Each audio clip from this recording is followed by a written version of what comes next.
Good morning, weirdos. Hi, Chihuahua.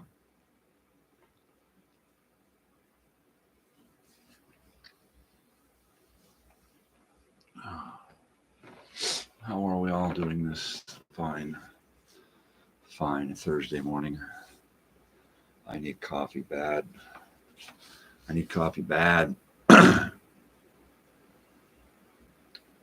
Bad.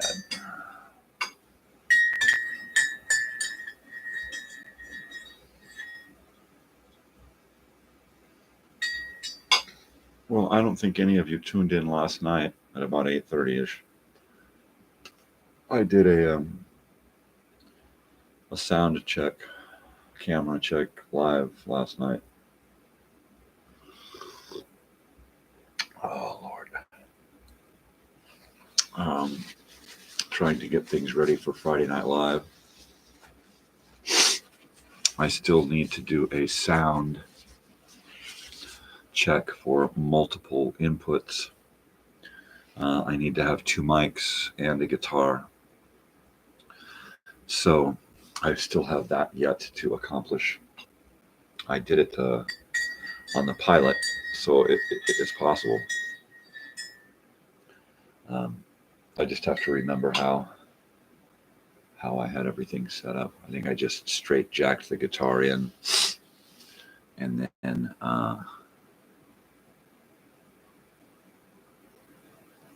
ran one mic live and one mic through an effect, and I think that did it. I think that did it. Gummit.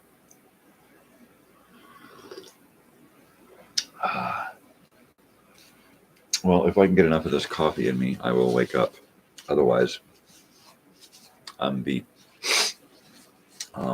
First of all, this morning, this March 14th, 2024, this bright and shiny Tuesday, the sky is starting to get a little bit light. At some point, I'll get up in the morning and do this show, and the sun is going to be up before 6, and it'll get scorching hot. But until then, we're left in the dark. So, first of all, this morning, I want to say thank you to my subscribers, and especially to those new subscribers. Welcome to my weirdness. Of course, while these videos, these live sessions here make up the bulk of what is on my channel, I hope you'll stop by and enjoy some of my videos, which are not entirely like my morning show, not entirely unlike my morning show, but not really like my morning show. My videos are kind of a little different animal there.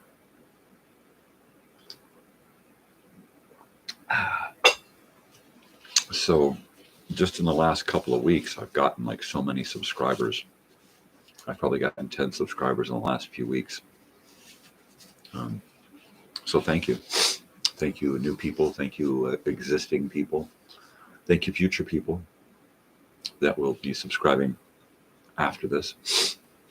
Thank you. When we get to 100, I'm going to start throwing stuff at you.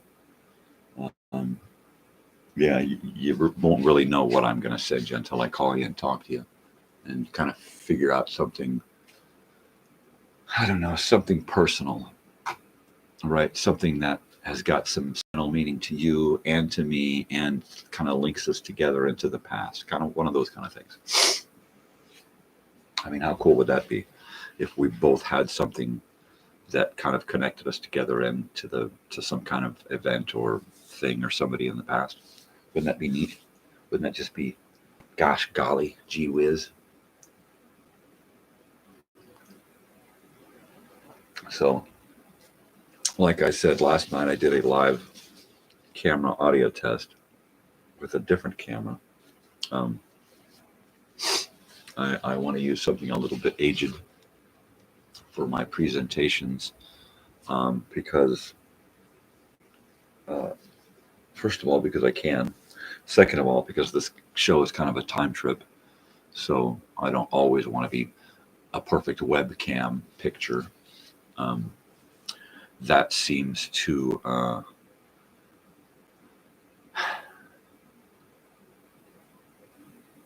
yeah. What was I saying? That whole webcam angle thing. This is cool for this show. I'm kind of far away, so you want to get in as close and as clear as possible, I guess. Can you read my shirt from there? I guess if you can, you're close enough. Man, I am wiped out. I wonder if I'm going to get a visitor today. Am I going to get a visitor? A visitor would be cool. What would be really cool is if we get a visitor on Friday night. With Roy's following, it's quite possible we will. I plan on tagging everybody when I share this thing again.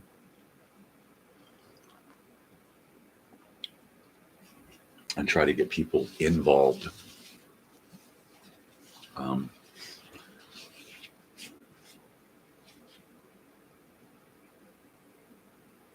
Yeah, it's a pretty run-of-the-mill basic show. I mean, I don't really have to do too much. My guests have all of the work. All I do is ask some questions and go, hey, So, basically, I just want to introduce this artist, whatever artist is on Friday nights. I just want to introduce an artist to the world and say, hey, check this guy out, check this gal out, check this person out. Let's give some love and support. That's it.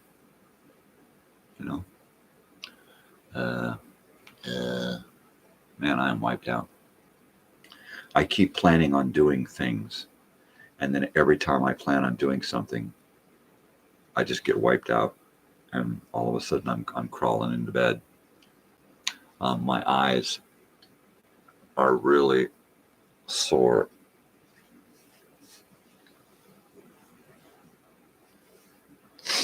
Which tells me that I haven't had enough sleep lately. Lately, meaning in the last 55 years or so, I just haven't gotten enough sleep.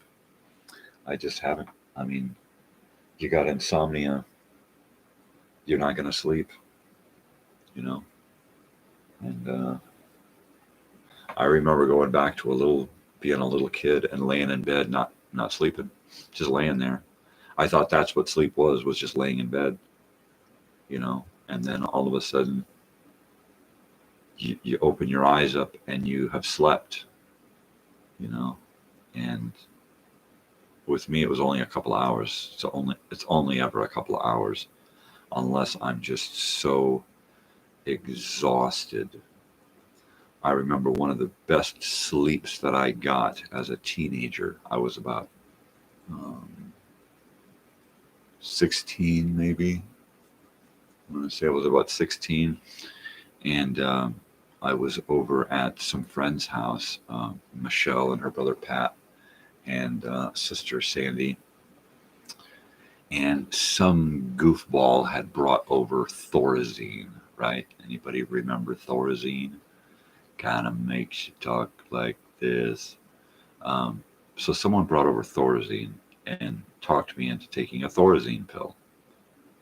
And I popped one in my mouth and I was like, ooh, it's sweet like candy. And I drank it down. And I think I had two. I think I had 2 Thorazine tablets.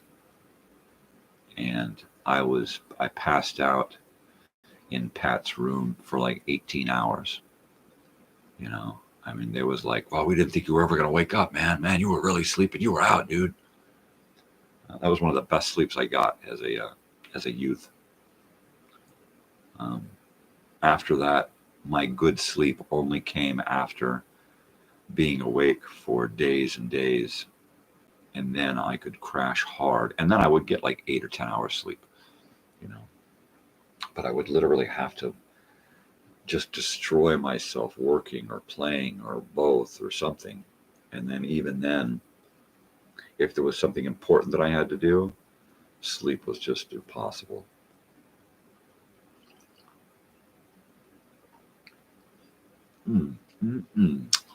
Well,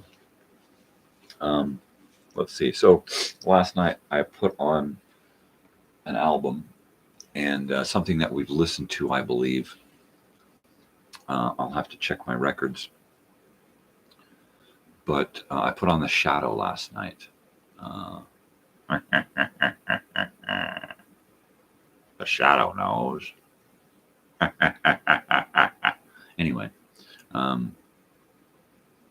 while listening to The Shadow last night, I started thinking about the movie that was made in the 90s. Alec Baldwin, Peter Boyle. I don't remember who the female interest was.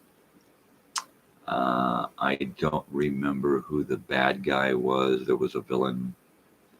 I remember it being a pretty spot-on movie as far as the radio show goes, because they never really did anything after the radio show. I think it made it into serials or possibly syndicated TV for a short period of time early on. But I don't recall The Shadow ever being a popular TV show. The movie I thought was great because they stayed in the correct time period. They didn't try to move that character up into the present like most superhero movies nowadays, with the exception of like Captain America and Wonder Woman. Hellboy, they never really, it's not one of my traditional comic superheroes. But while they did start in the past, they never really, it'd be neat to have a Hellboy where they go back and they see this same professor back as a young guy again, and maybe in between finding Hellboy in the beginning and the first movie, somewhere in there, let's fall in somewhere and see maybe Hellboy fighting in one of our wars, right? Humanity's wars. But yeah, I thought it was a good movie. Alec Baldwin, he had a good voice for it.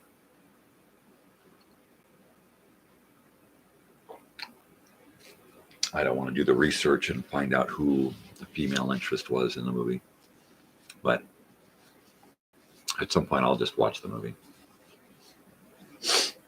Totally right. So Friday night show coming up. I kind of wanted it to be a series, so I will be going out this weekend, hopefully, to find somebody to be on next week's show. If not, it'll be every 2 weeks. I'll try to get something set up for every 2 weeks. It's kind of an easy show to do, really. As long as I have everything set up, it literally is, you come in, you plug in, we turn on, we do our thing, we turn it off, and it's over. That's it. It takes an hour. It doesn't take much prep time. Literally, he's going to show up, we'll do a sound test, and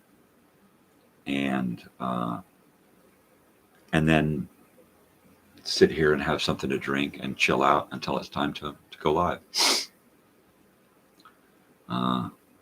I'm not sure exactly what my guest will be into, but I will try to accommodate my guest accordingly. I'll have a pot of coffee brewing. I'll have some hot water for tea, I'll have ice for mixed drinks. I'll have ice cold beer, some water, some juice, you know, stuff like that there. Maybe some chips or crackers for that nervous stomach. Of course, um, I wasn't even really nervous the first time I did my morning show. I was more like, oh, what the hell am I going to do for an hour, right? How am I going to get on the YouTube and do an hour's worth of something? While it was really tough to get through that first hour, the second show and the third and the fourth and every show after that just came so much easier than the last. In fact, the hardest part about doing this morning show is not the waking up. It's not the trying to figure out what I'm going to talk about. It's the after I wake up, before I start the show, there's this 15 or 20 minutes where I really don't have anything to do. And that right there is the challenge in the morning, trying to set up when I wake up with when I go live and trying to hone down that amount of time that I'm awake before the show. I don't need to, have an hour to get ready for a show. I could literally get out of bed, brush my hair, grab a cup of coffee, and hit the on button. It doesn't take a whole lot of thought to get into this. When I have a guest, I don't like to do a lot of preparation. It makes the shows seem contrived and non-realistic, non-reality. It's not Entertainment Tonight, it's not the nightly news with Tom Brokaw. It's not one of those shows that's scripted. It's just not. It can't be. It's a live entertainment. I'd like to say a variety show. And in some respects, it kind of is. It's more like a talk show. It's a talk show, variety show. I don't really know who I'm going to have on at any given moment. So,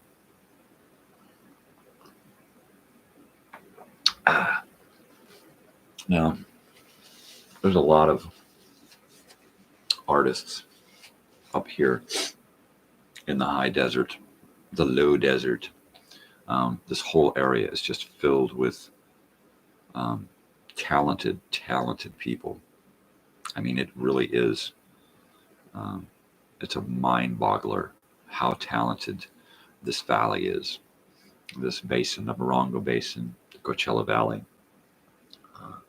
But then again, you go anywhere, you go into a small town, and half the people in town have some kind of talent, some kind of creative. Well, this guy whittles birds. Look at him. He whittles the best birds. I mean, that's all it takes. Some kind of this guy whistles the best bird calls.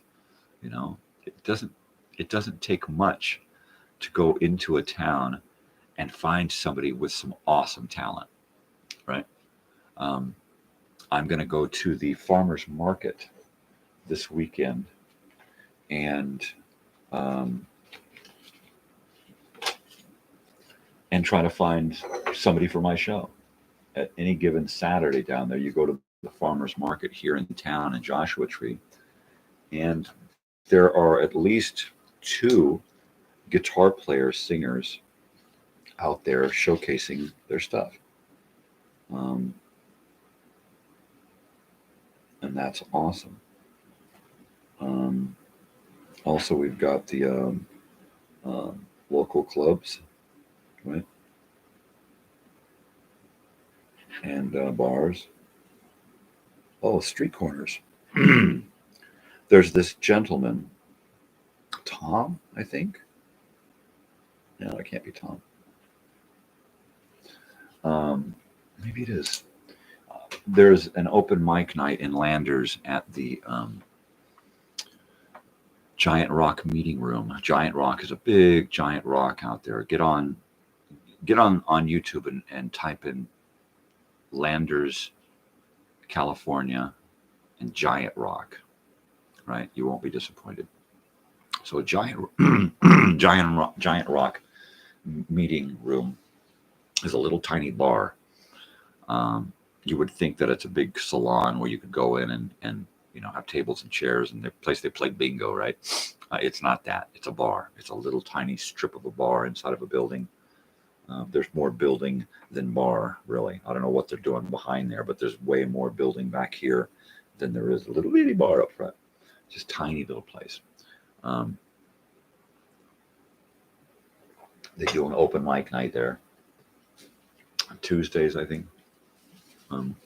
It's hard to find a night out here where they don't do some kind of open mic or some kind of live music. I mean, really, it's almost every night out here. So that's a place right there where I will probably be going next week if it's happening. I don't know if it's every week or every other week or 1 week a month, 1 day a month. I don't know. I'm going to have to look into that. There's at least a half dozen places that I've been to out here that do open mics. I made some cards. I thought it would be best to make cards.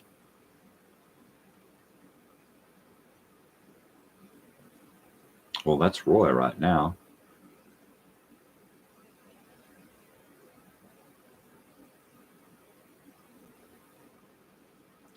And it looks like Roy. Oh, I told him to send me a 500-word or less bio.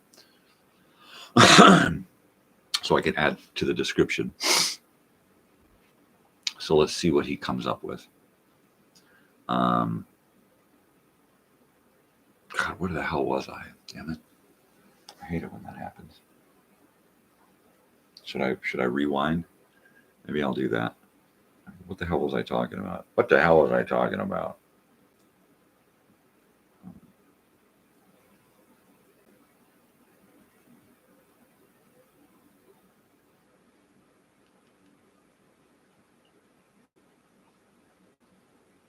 Okay, so we were talking about Lander's meeting room and open mic nights and all of this local talent out here.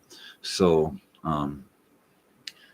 there are a couple of acts that I saw out at the Landers meeting room. One was the host, the MC of the open mic night, a gentleman who put on a persona as a Baby General, and just a phenomenal guitar player. He uses backtrack drum beats and synthesizers to all pre-programmed stuff, and then he uses voice synthesizers, and it's just so unusually now, but so much a reach backward to like Frank Zappa-esque type stuff, Dr. Demento type bizarreness, right? So he's somebody I really want on the show. There's a gentleman that I met there who I've seen around town. He stands out on a street corner with a sign. He changes the signs to suit his mood. I had, at first, I would drive by this gentleman and I'd be like, oh my God, people think I'm crazy, right? And then I would start reading his signs, and his signs would just, I mean, he would attack everyone, literally. I got to sneeze here.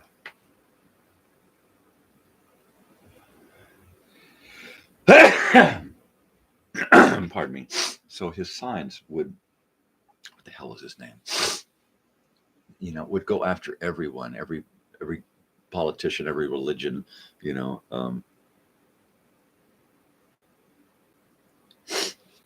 he's just keeping it real. I mean, he really is just keeping it real. He's not afraid to speak his mind and then write it down on a sign and then show the whole friggin' world, hey, you're all idiots if you believe these guys. He will literally just tell it like it is. So he's somebody I want on the show. There's a couple of guys down here who play guitar in open mic night. I'd love to get one of those guys up here. Not open mic, but at the farmer's market.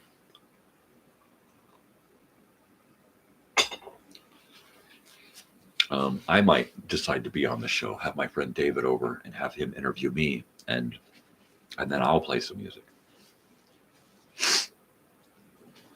I like the idea of me not always hosting the show. It feels like it should be hosted by me, but then it should be hosted by an occasional somebody else, you know, whether it be my friend David or someone else out here, you know. Yeah. And of course, I don't know if this message from Roy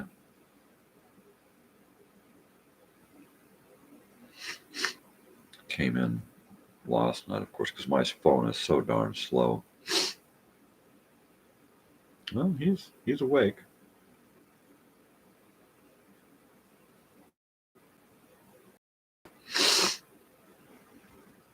Okay.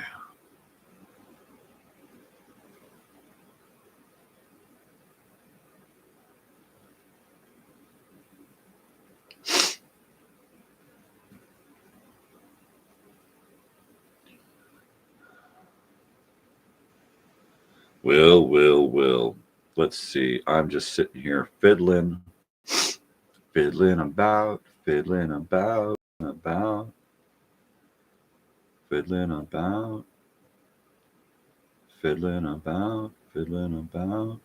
me get rid of that. Let me share this here. Just hanging out. Gonna do that. Gonna do this. Gonna do that. Gonna go here. Let's see. You're gonna say good morning, weirdos, because that's what I say. Good morning, weirdos! Exclamation point. Join me. And conversation. And a few bong hits. Because that's what I do. Bones.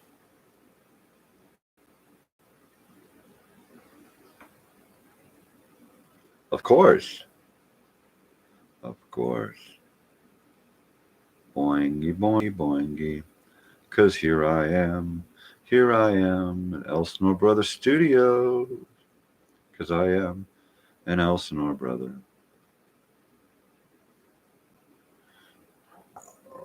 And tired. I am tired. There. Posted, broasted. I did. Totally. Oh my God, like no way. Oh my God, no way. Okay, here's one of my old posts, right, from 3 years ago.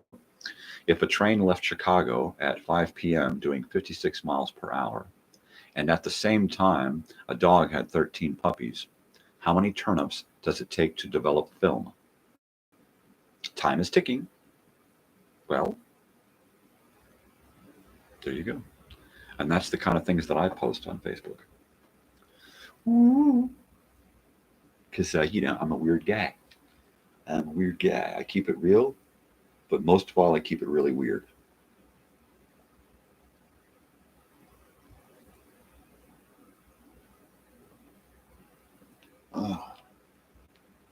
Maybe that'll help. Oh, my eyes. I think we got a dog situation here. Let me just, I'll leave the sound on. You can hear me fiddle with the dogs.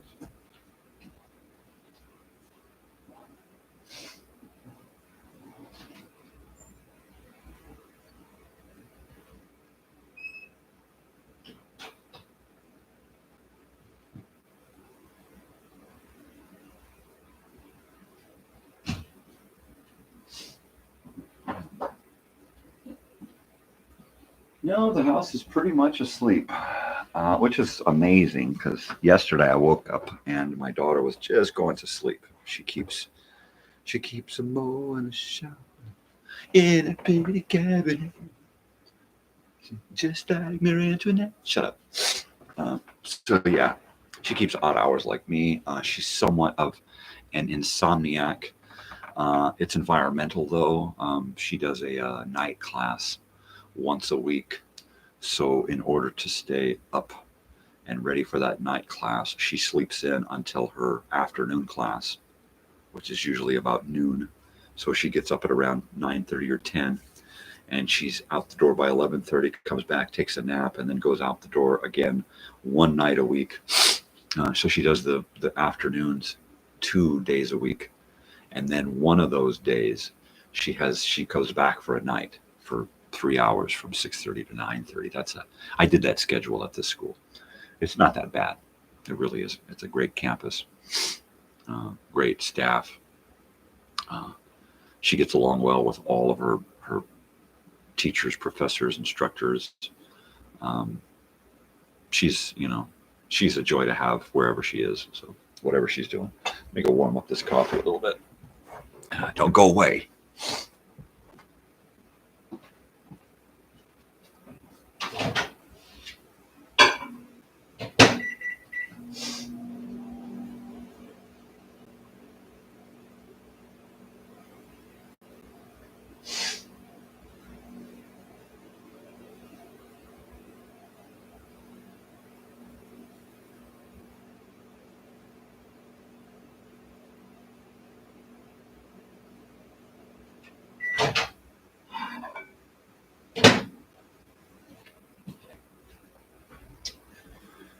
Yeah, I was really excited last week to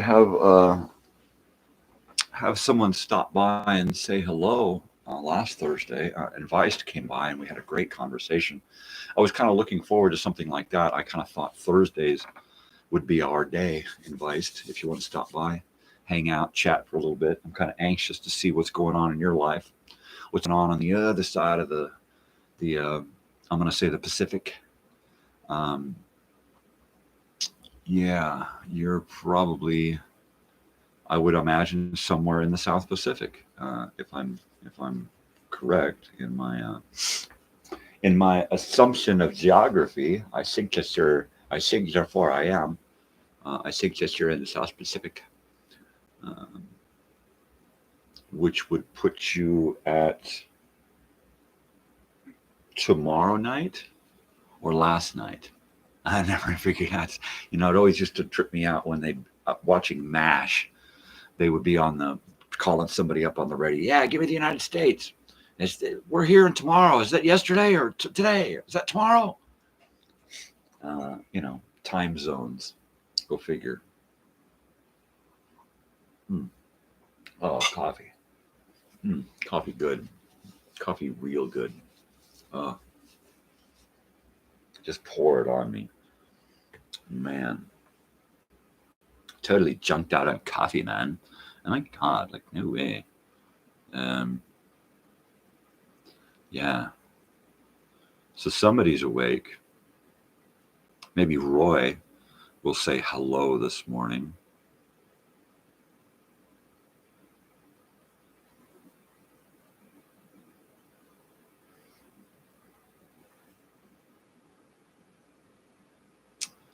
Yep. He's like, he probably woke up and thought, fuck it, I ain't gonna, that's just too early, man. That's just too damn early.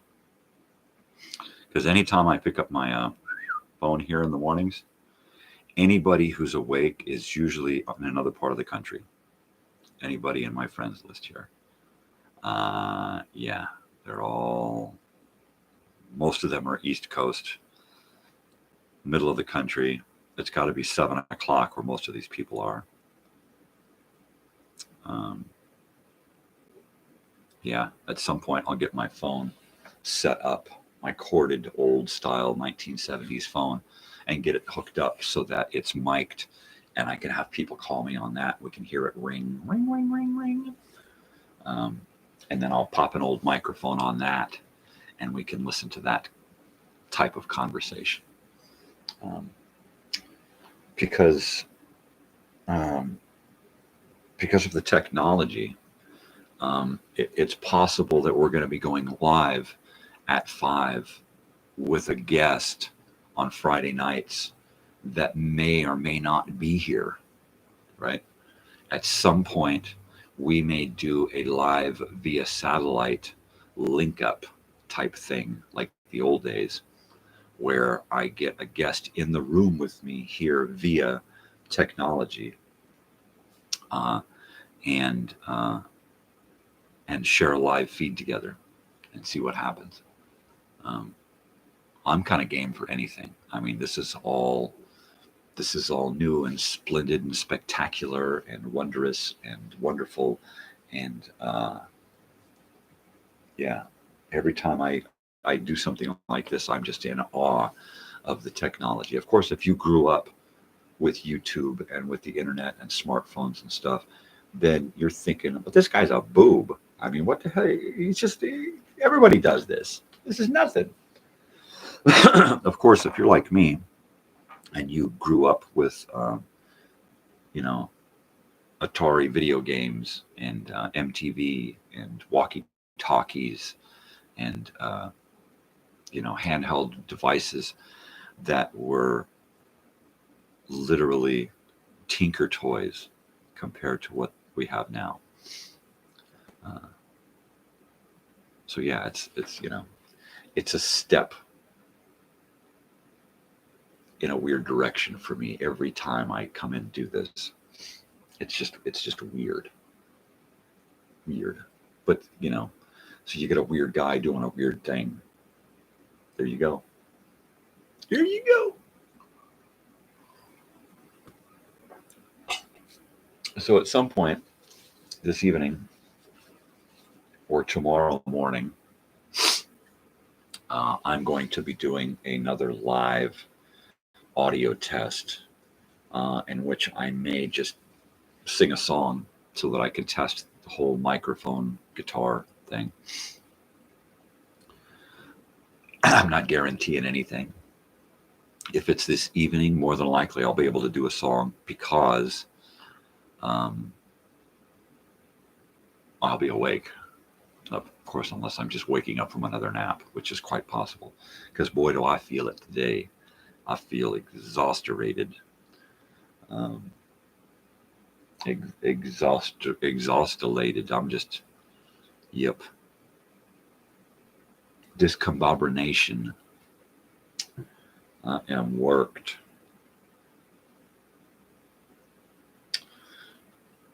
Yeah, I just keep seeing stuff about the new Fall Guy. Yeah, see what the critics say about the new Fall Guy. Well, I can tell you what I know about the new Fall Guy is it's bullshit. There's only one Fall Guy, Lee Majors.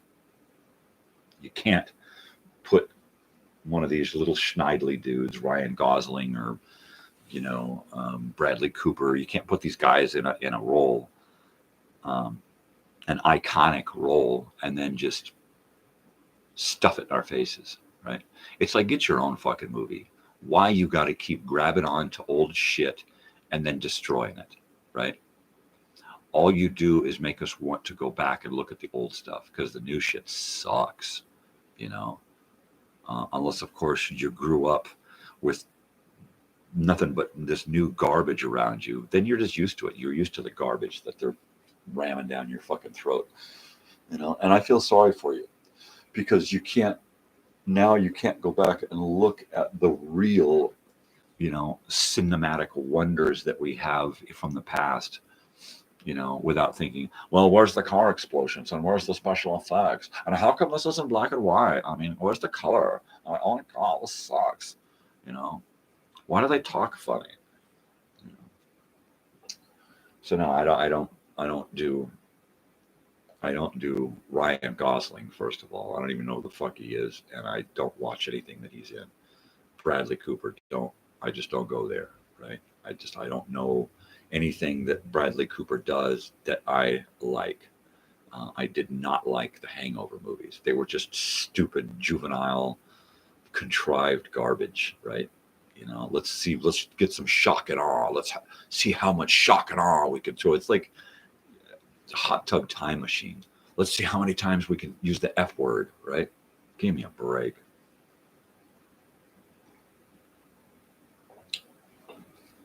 You can't keep taking destroying classics, Total Recall, right? RoboCop. Oh, what is that one?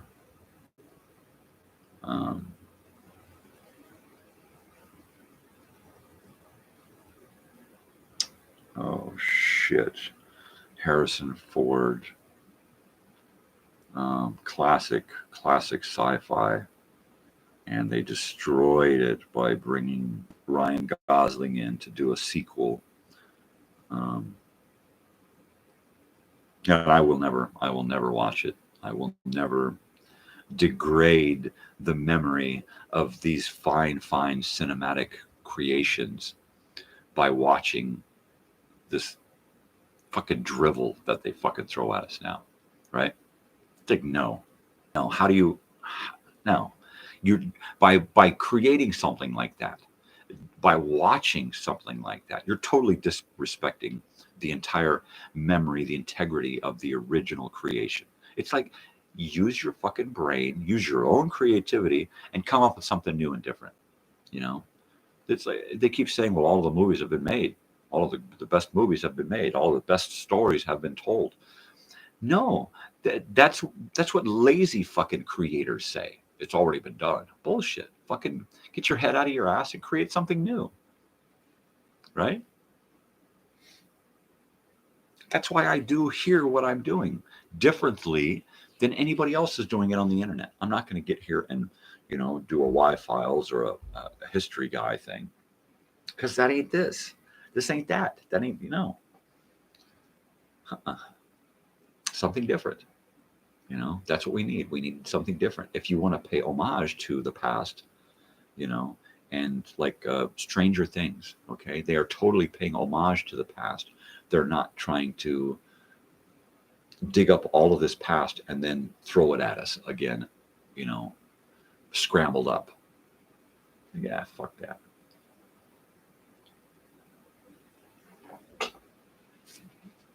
If you're gonna bring something, you're gonna reboot something. All right. Well, bring it back to us as a continuance. All right. Like I hate to say it, but there's one or two Ghostbuster features that are out recently, and I'm not talking about that horrible reboot using what's her, Melissa McCarthy. No. And one of those other guys, one of those faces, Gosling, Cooper, and then there's another one, and he's in it. At least I think he is. And then, of course, they jam in a superhero. I just, you know what? No.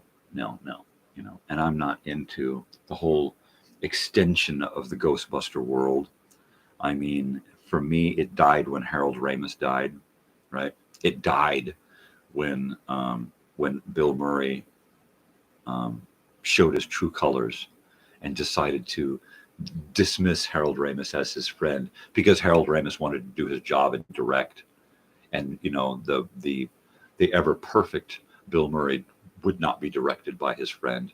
So they're no longer friends. I mean, give me a break. And then Bill Murray won't go back and see him ever again until Harold Ramis is on his deathbed. And then, he comes in there and, graces him with his presence on his deathbed. I mean, if that were to happen, if that happened with me and someone showed up on my deathbed to try to make me feel better when I know perfectly well that it's them trying to make themselves feel better, I'd say, tell that son of a bitch to turn his ass around and get the fuck out of here. Let him live with it. Let him live with the fact that he screwed this up, not me. So no. Well, how come you just won't forgive and forget? Fuck you. You tell that to the people who have fucked me over, right? And then won't forget the fact that, well, fuck, I fucked him over. Well, fuck him. Fuck that. You're gonna fuck me over and then forget about it, right? Well, I'm not going to get fucked over and then forget about it. You can fuck me over and forget about it, but I ain't going to forget about it ever. I'll take the shit with me to my grave. You know, I'm not going to sit there and white knuckle it and be all pissed off and write in the fucking journal how I'm going to get even with everybody who's ever fucking wronged me. No, I let it in. I feel it. I let it out. You know, of course, that doesn't mean I let go. I can let it out and still never want to see that person again. You know, I mean, all that's going to seeing that person again. It's just going to bring it all back up again, right? I mean, if a person has decided that they don't want to be a part of somebody's life, you know, then don't come around later to make yourself feel better. You know, gee, how you doing? I'm sorry we weren't friends for so long, but you know, I'm an asshole. And yeah, you're an asshole, so get the fuck out of here.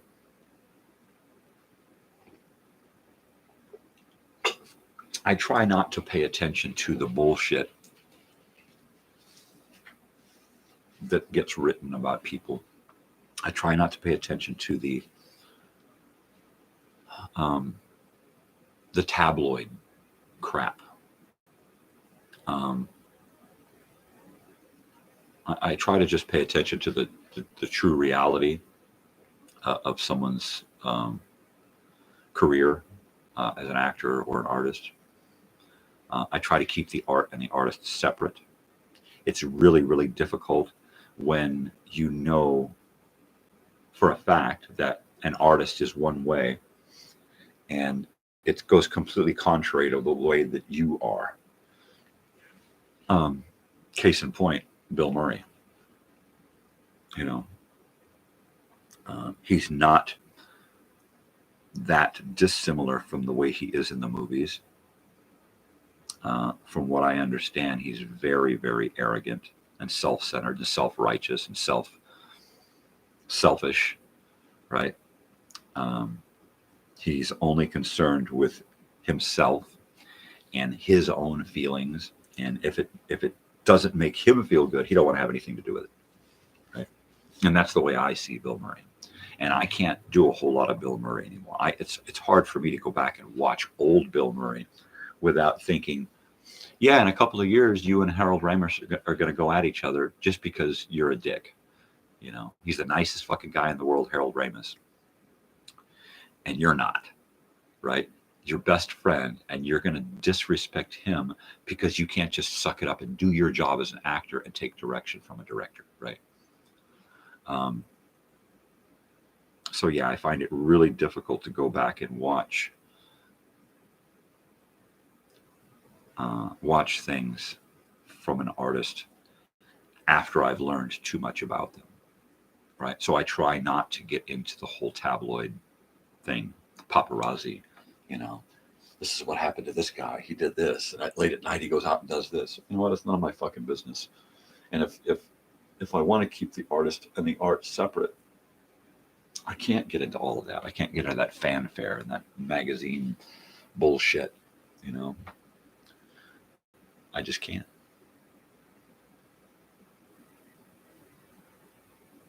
I better warm this coffee up again as we approach the end of the first hour.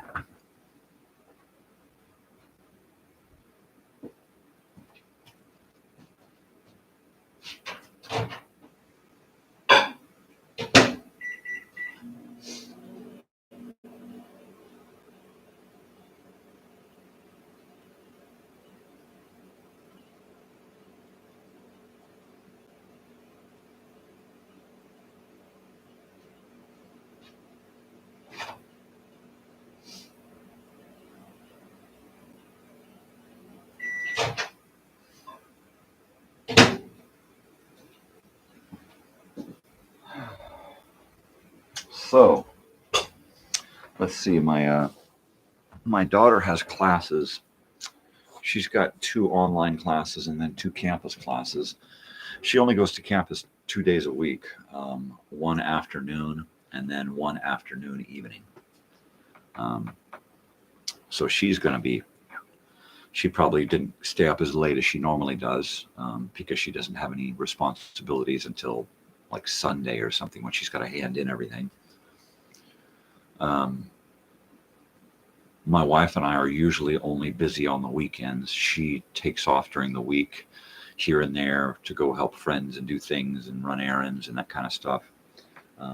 Drive people around and, that community thing, because that's the kind of person she is. If you remember yesterday, we were talking about community and acceptance and that kind of stuff. So I'm pretty much left to my own devices here most of the time in the mornings, because I will be the only one up until middle of the morning, 9, 10 o'clock. Somebody will start stirring. If there's nothing going on, as far as I'm concerned, rest, get some sleep. You don't get a lot of opportunities to rest over the weekends around here. There's always something going on. So take it while you can get it.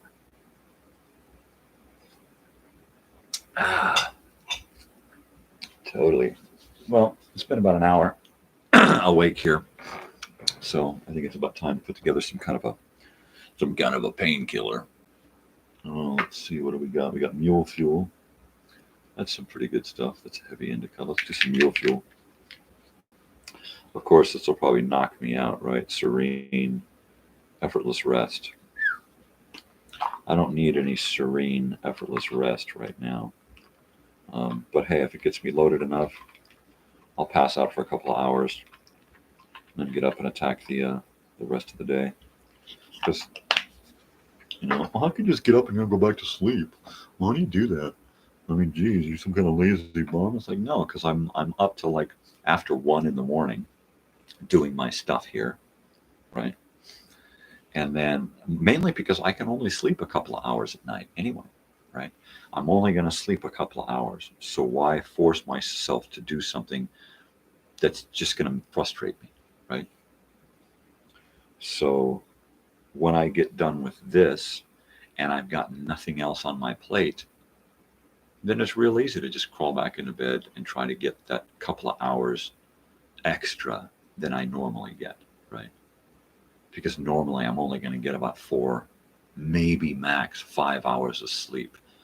And when I was trying to sleep just at night, just between sundown and sunup, right? When I was just trying to do that, the more I tried, the less sleep I'd get. Seriously.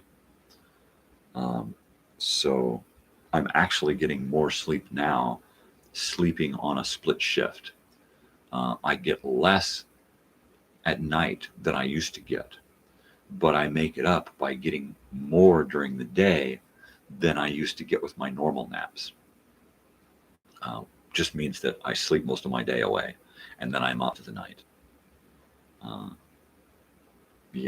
I will have a late breakfast, early lunch, and then pass out for a few hours.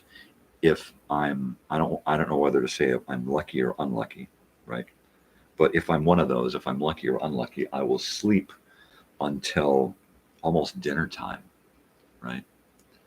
And then get up and have dinner and then be kind of up and raring to go pretty much all night long until midnight or after midnight.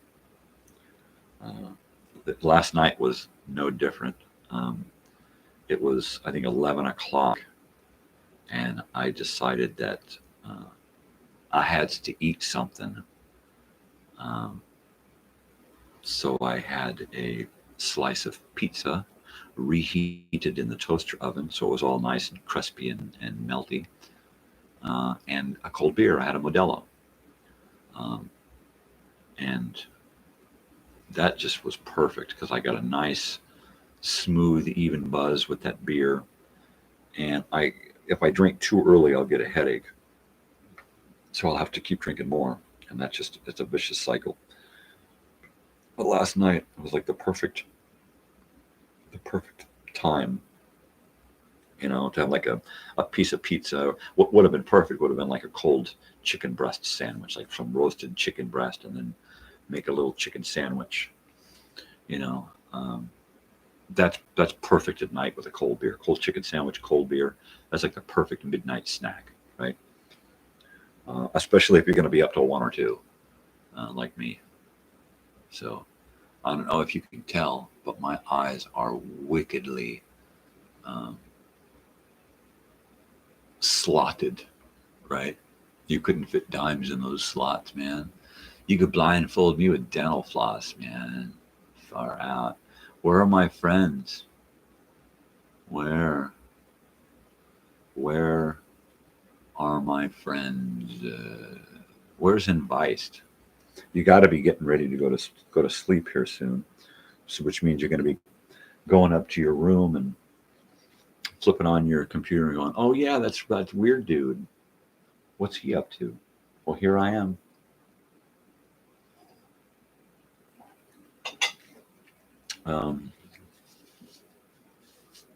Yeah, the more that I get to know you as a viewer, subscriber, friend, the more I'm going to be invested in your life.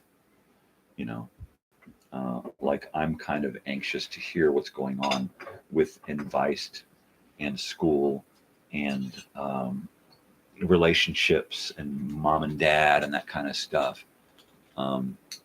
Yeah, I want to know what's going on. You know, how's things? How's tricks? Is everything good? You know, don't let the world mess with you too much. Don't let the world mess with you too much. You know.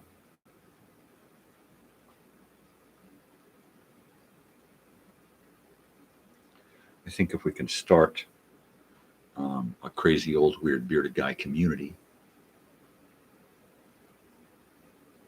that would be awesome. That would be fantastic, right? To have a a kind of a little series of checks and balances in place for the little community where we can all kind of keep in touch and check on one another, and make sure that we're all good to go, physically, mentally, emotionally. Um, because it's important to have people uh, in your life who care, even if they're only a small peripheral part of your life. It's good to know that someone out there, at least one person out there in the world somewhere, gives a shit, and I give a shit. I care. You know. Um, so yeah, you got something you want to talk about. You got issues, family problems, life problems, girl trouble, boy trouble. Life troubles. I've been through a lot. I've seen a lot. I've witnessed a lot. I've learned a lot of lessons vicariously through other people, so I didn't have to learn them myself. That's one of my important lessons to people: is learn your mistakes by watching somebody else fucking make them. Right? It's the best way to do it, man. There's a billion people out there making mistakes at any given fucking moment. Let them make those mistakes. Just learn from them. You know, that guy's an idiot. I ain't gonna do that. There you go. You just learned an important lesson from somebody else. Watch a video, watch somebody do something very stupid in a video, and then implant that into your brain that I'm never going to do that. You've just learned a valuable lesson. Cheers.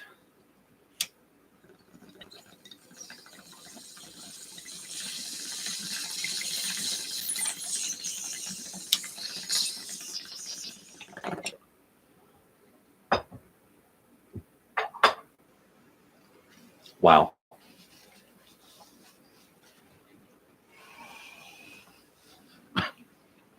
Wow. Wowzers. Now, I really hope I can get that commercial done today, because I don't want to work on it anymore, and I don't want it hanging over my head, and I want to work on other stuff. But I find it hard to leave things alone. But then again, I find it hard to not spread myself so fucking thin. The elasticity just wears, and then I snap. So we'll see. I keep saying, okay, get this stuff done so you can move on to the next thing. And then all of a sudden I'm on to the next thing, but I still got this other stuff to worry about. And now I'm next 3 things down the road here, and I'm still working on this over here. So something's gotta change.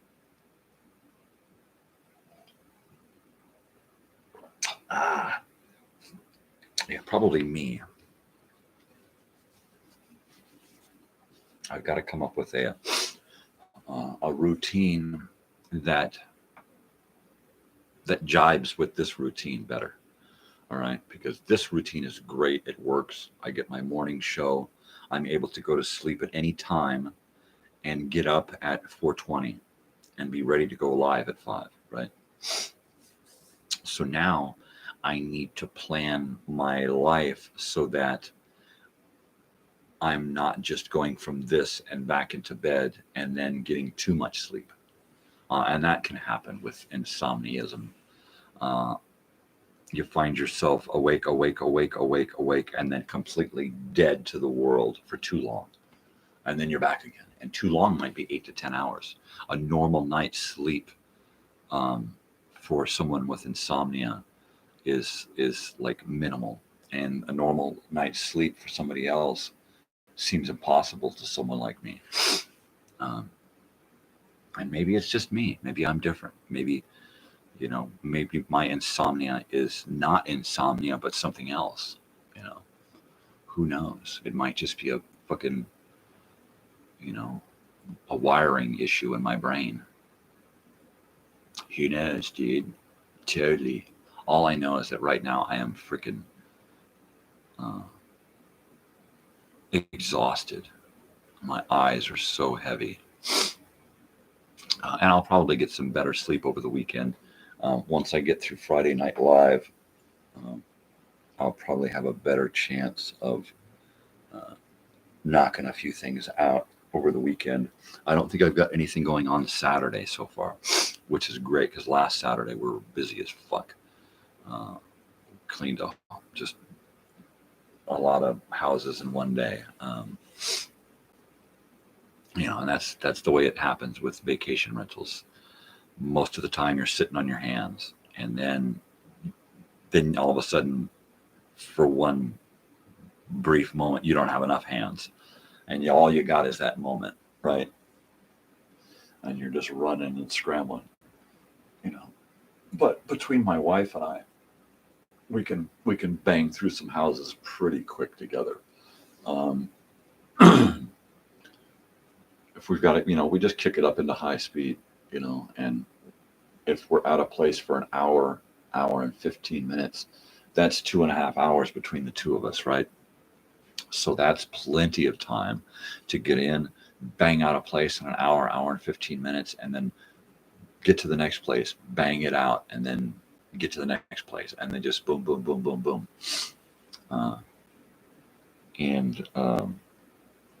We work well together. I fell in love with her on a job, starting a new job, and I'll retell that story a million times, but not today.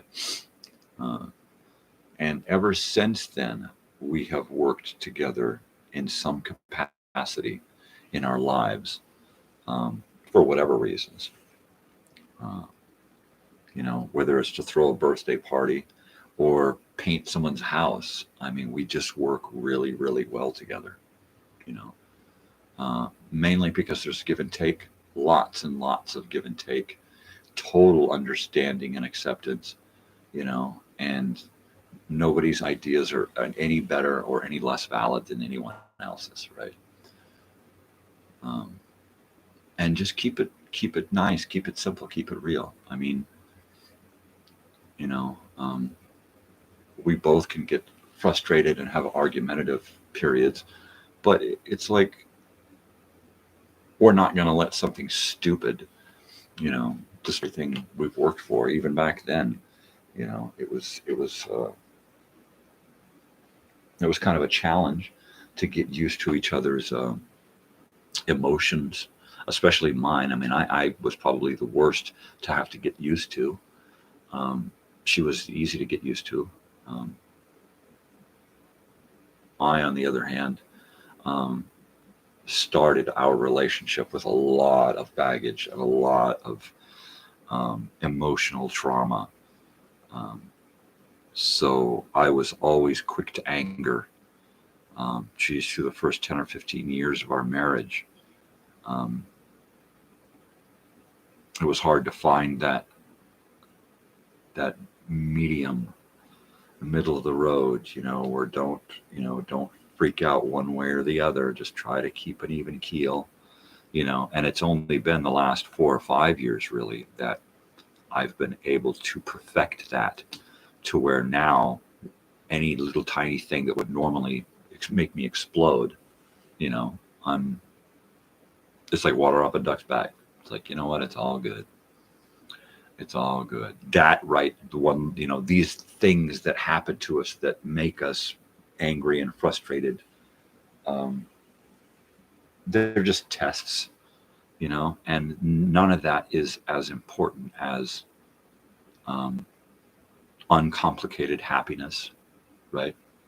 Just be happy, none of that is going to kill you. None of that is as important as feeling good about yourself and those around you, right? And that's it. That's it. Bingo, bango, bongo. That's what it's all about, feeling good. And making people around you feel good should make you feel good. Making people feel bad around you, if it doesn't make you feel bad, if it makes you feel good, you're the kind of person that needs to be literally taken out of the equation, right? There's the kind of person we need to take and just dump off in the desert and say, all right, you make it back to society and you be nice, we might accept you. Hi, somebody who showed up. Who are you? Is that invited? If it is, hi. Oh, Lord. L-O-R-T, Lord. Oh, they're gone. I scared them away. I get that on occasion where somebody will show up and they'll go, what the hell is this? Who the hell is this guy now? Hey, Max, look at this fucking kook. All right, so this is Crazy Old Weird Bearded Guy in the morning. Mornings with Crazy Old Weird Bearded Guy. If you've been here before, you know what to expect. If you show up and you're looking at me wondering what the fuck is going on, you better just jump back, check yourself before you wreck yourself. So yeah, I've been married over 24 years now. We're coming up on 25 years in December. The quarter of a century mark. I never thought that I would make it to this age, let alone have been married that long, a quarter of a century, right? Not only am I over a half a century old, but I've been married for almost a quarter of a century. That right there is astonishing to me. I'm dumbfounded. I'm flabbergasted. I'm beside myself. Hi, myself. Hi there. How's it going? Yeah, I always figured that by 30, 35, I'd be dead, right? I figured depression, if my heart just didn't give out from depression like that kid on Cypher in the Snow, right? Where he just face first into the snow and died because he was unloved, right? I thought that was going to happen to me. I thought that by 30, 35 years old, I will have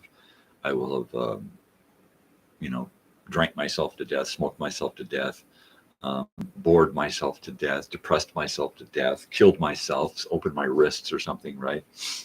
Because there were times when I was younger, when I was in my teens and 20s, where I not only contemplated these things, but actually gave it a whirl.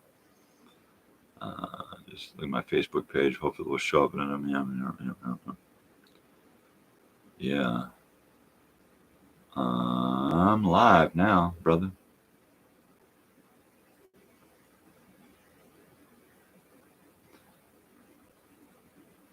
And let me see. I'll check it out in a bit.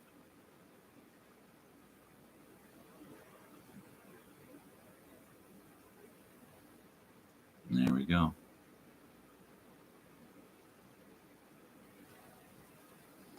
There you go, dude. So what's up? Was that you, Roy, that stopped by? I'm just hanging out, bruh.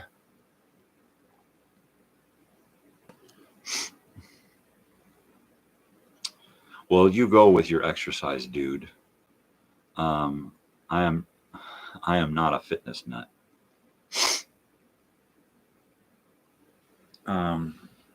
Yeah, I don't do random or planned exercise. I did the gym thing in my 30s. Sup, dude? That's Roy. My special guest coming Friday.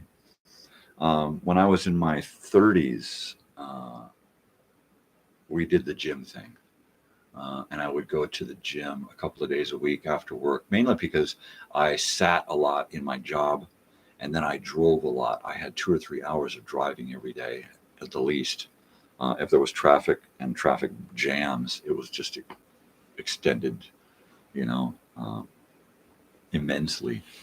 So I did that gym thing for a while, and mainly I just get on a treadmill and I'd just try to get some cardio and try to get some movement, right? I wasn't someone who was into building up a bunch of muscles and looking at myself in a mirror and going, hey, check me out. And it's obvious by looking at me, you know. I'm just not one of those kinds of guys. I used to have more a better body, you know, 10, 12 years ago before I started getting these back and neck injuries. And with the nerve damage and stuff, and the doctors telling me, don't do anything, just sit around, just sit, just lay down, just, you know, I mean, I just pretty much shriveled up into a noodle, you know. I mean, I never had a whole lot of muscle mass, but what I did have is fucking gone now. And can I try to rebuild it? Everything I do hurts like hell. Everything that I lift, everything that I do with my neck hurts like hell. So, no, not really. And then with the nerve damage, everything, I would have to do everything 5 times as much to get the signals to my brain to register that these need to build up muscles. Hi, whoever you are. Bye, you, whoever you are. So, yeah, so I don't even stress it, you know. The way things look, it doesn't appear like I have to worry too much about the way things are going to turn out. So I don't stress out over, you know, physical inabilities, physical disabilities, physical anomalies. You know, I just don't even worry about it. You know, things are going to work out the way they're going to work out, and I try not to plan too much.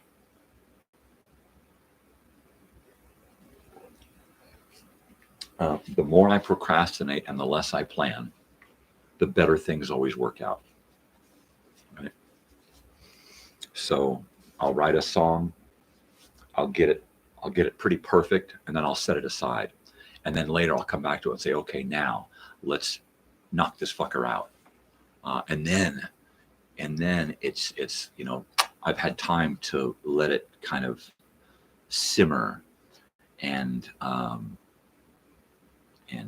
stew and kind of coagulate, and kind of all the flavors have kind of come together. And then, you know, and then at some point it tells me, okay, I'm ready, let's go.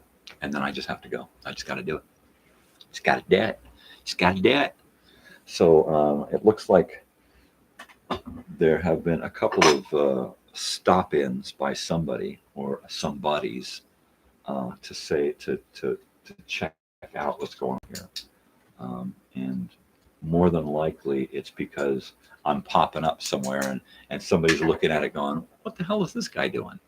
And they click on and realize, oh, he's just a weird guy, and then they move on because I'm not everybody's cup of tea. Ain't no action here, right? I'm just some guy hanging. Of course, if you're sitting at your house just hanging out, drink and doing some bong hits, you know, then maybe this is the spot for you. You know, maybe we can make some kind of connection. Maybe you're not doing bong hits.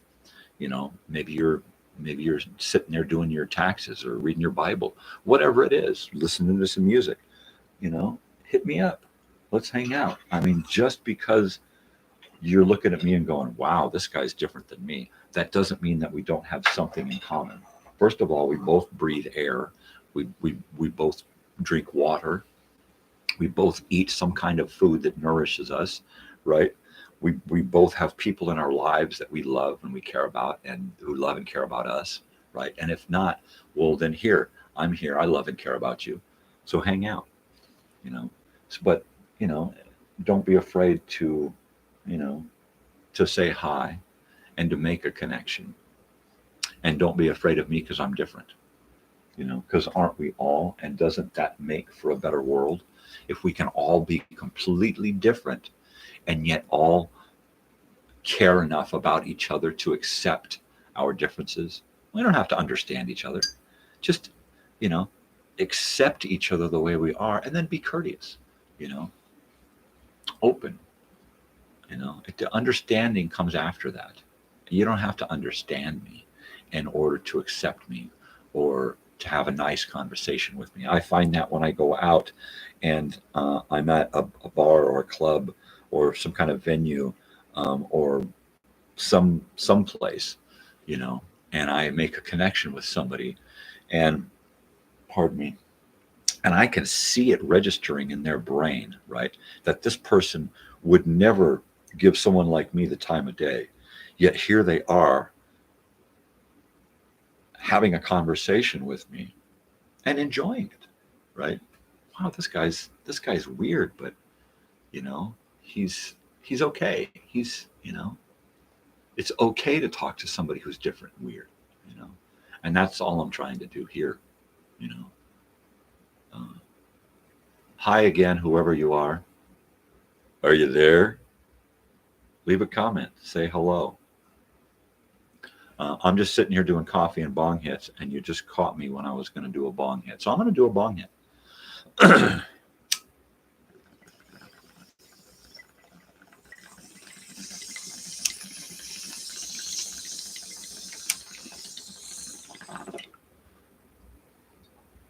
I scared him away again. Scared him away.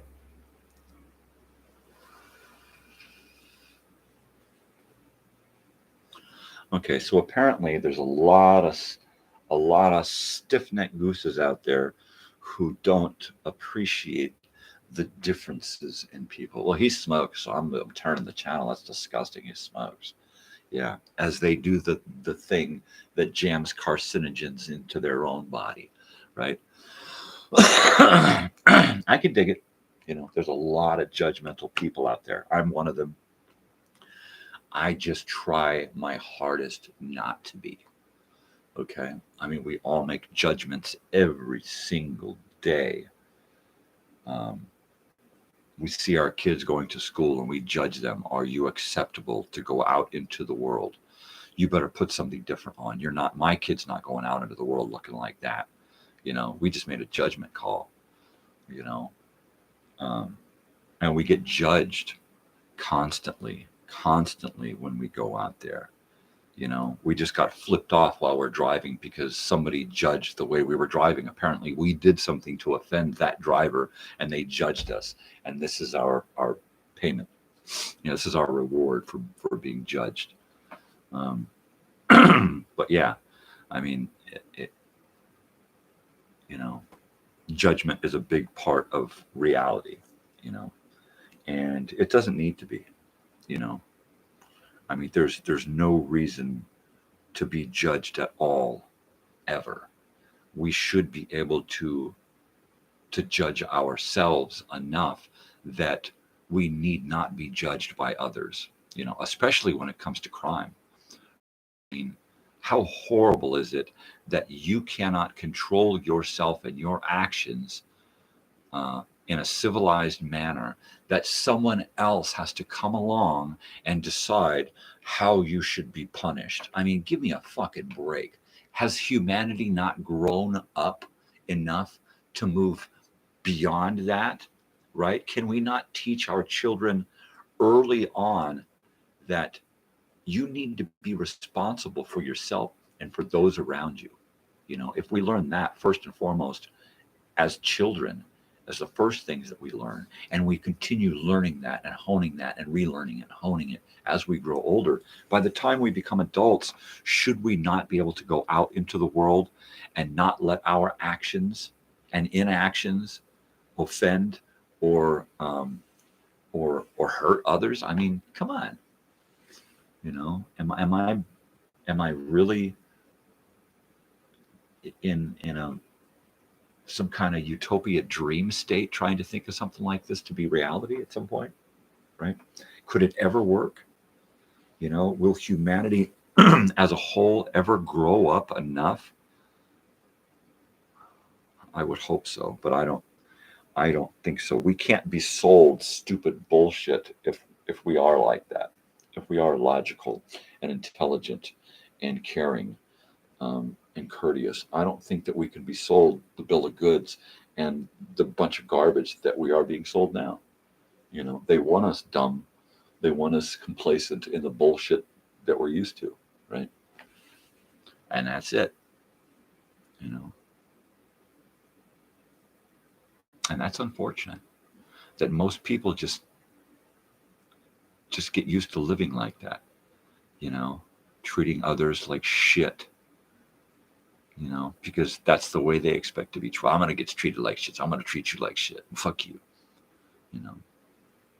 It's just horrible, you know. It's just fucking, that's just nasty, man. I can't do it. Maybe I should start using an accent on this show, or different accents. And then so when people tune in, I'll just go to an accent, right? And then we'll see how long they stick around. Or I'll talk in some kind of gibberish, right? And of course, somebody from here will just think I'm from Wales or something, right? That guy's Welsh. Listen to him. Still, I'm afraid. But say to me, my is that a sim? He's speaking like one of them Sims, you know. Here the bar to me here stuff hurting. Right. So one of the things that I want to do on this morning show or in a video is learn a language, right? So what do we got here? Is this it? Here, we got one here. So here, we got one of these guys, and it is,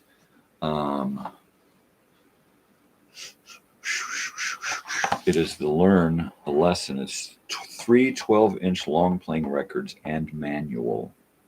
Listen and learn series. German, right? So I can learn German. I think I have a Spanish one here.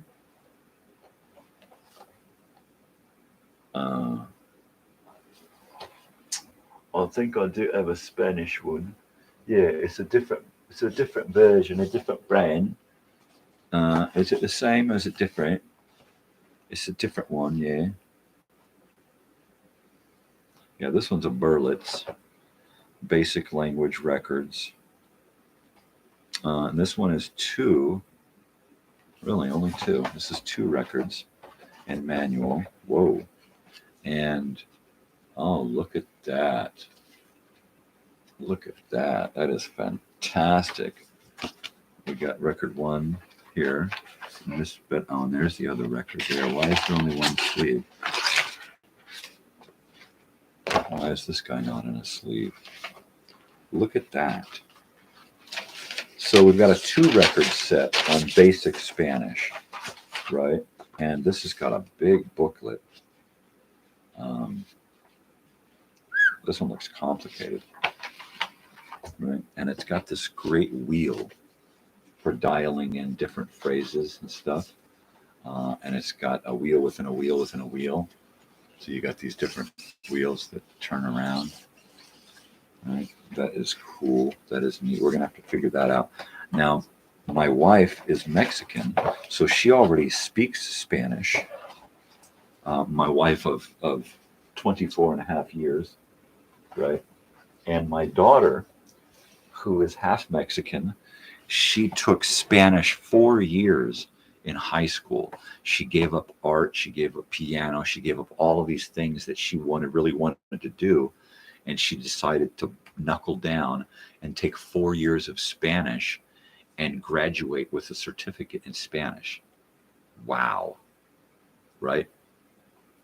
And then she was going to take another language in college, right? And she wound up starting American Sign Language, which I thought was just awesome, the bee's knees.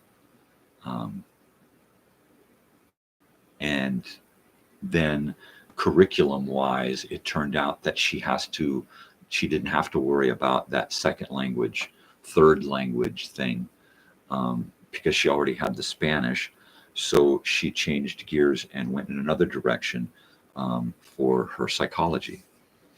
And that's, it takes a lot of fortitude, stick-to-itiveness, to be able to say, well, I really want to do this, but this is what I should do, and then do what you should do, right?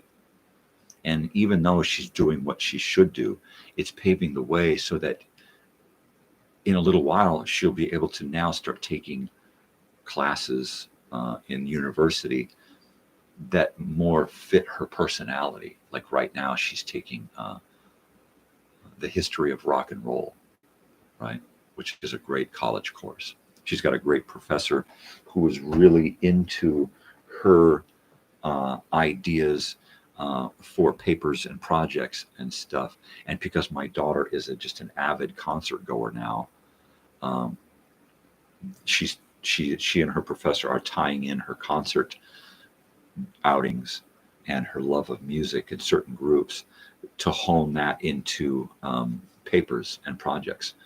And how cool is that? And then she, of course, got to share the same teacher, the same professor for the death and dying course that we both took. I took it back in 2013, 2012, 2013, and she just took it last year. And that was neat that we both got to have the same instructor. And us having such a huge age difference between the two of us. She's 19, I'm 55. She's going to be 20, I'm going to be 56. And that's pretty heavy. But I have friends who have babies who are my age, right? They're my age and they have babies. Most of the people I know who are my age have grandchildren, right? And some of them have grandchildren almost as old as my daughter, right? So while I got a late start, there are some friends of mine, people that I know, who got an even later start. And I don't envy them. I really don't. It's hard for me to keep up with my daughter now, and I'm only 55. Of course, my health is waning. And I have to fight every day to hold on and drink a lot of coffee to keep up and motivated. And then, of course, I have to smoke a lot of pot to deal with the pain. So it's a fine balance between staying up and active and staying sedate and limiting my pain. So yeah, it's a hard balance to maintain. Some days, most days, I can't do much other than sit here and do this. But this is my opportunity, so that 4 days a week, at least I have this and save my energy for the evenings to do something else. And then the weekends and occasionally during the week, I've got some outings to go to that just drain the hell out of me. Example, a week ago, I went out and did 2 trips out to the city. And then the week before that, we went out to Pappy and Harriet's. So there were, 3 concert events within 8 days. And that was pretty heavy. My daughter likes to do shows and stuff, and I love to do it. And we both got to do what we wanted to do.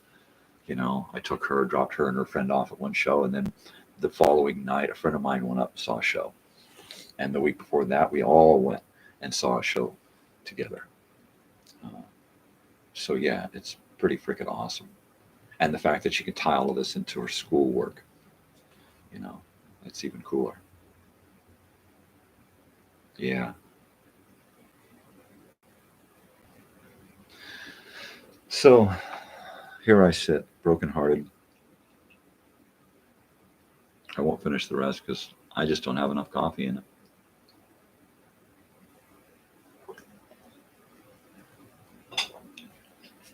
I don't think I want to have any more coffee.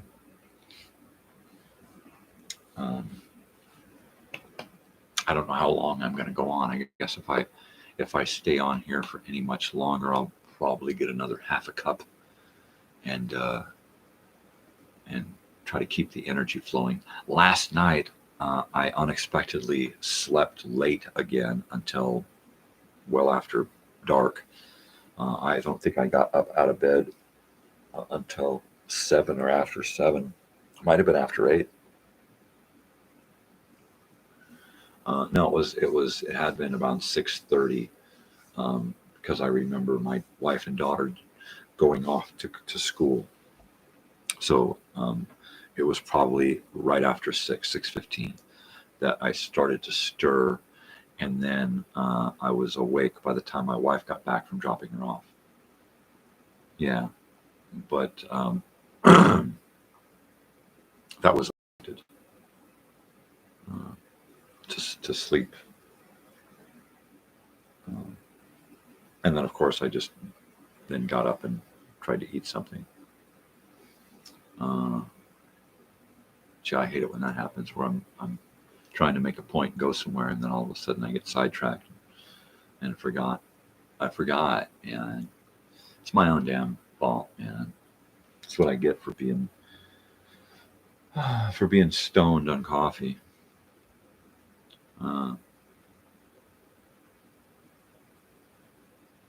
Yeah, I'll never make it back there. I can't listen to what I was talking about because I didn't even start going there, or did I?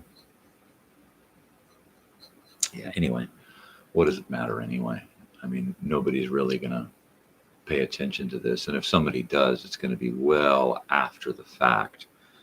So, and more than likely, well after the fact, nobody's going to leave a message. So I'm kind of getting used to that. That this morning thing is a show of one. I had hoped that it would be a show of me and many others hanging out and discussing things and kind of having a coffee clutch, right? It's like, what kind of coffee you drinking? Yeah, what kind of weed are you smoking? It's what time where you're at. Well, what kind of beer are you drinking? What did you just have for dinner? And then, get further. I don't want to get into politics and religion and corporate bullshit, but what's going on? What kind of neighborhood do you live in? What is your family like? What do you do? Are you a student? Are you employed? Are you like me? Are you disabled and retired-ish? What's your thing? That's kind of what I had hoped I could do with this. It's kind of turning out to be more of a captain's log, stardate, dipshit alert 7. But yeah, I mean, I could pretty much do whatever the hell I wanted here in the morning, and nobody would be the wiser, really.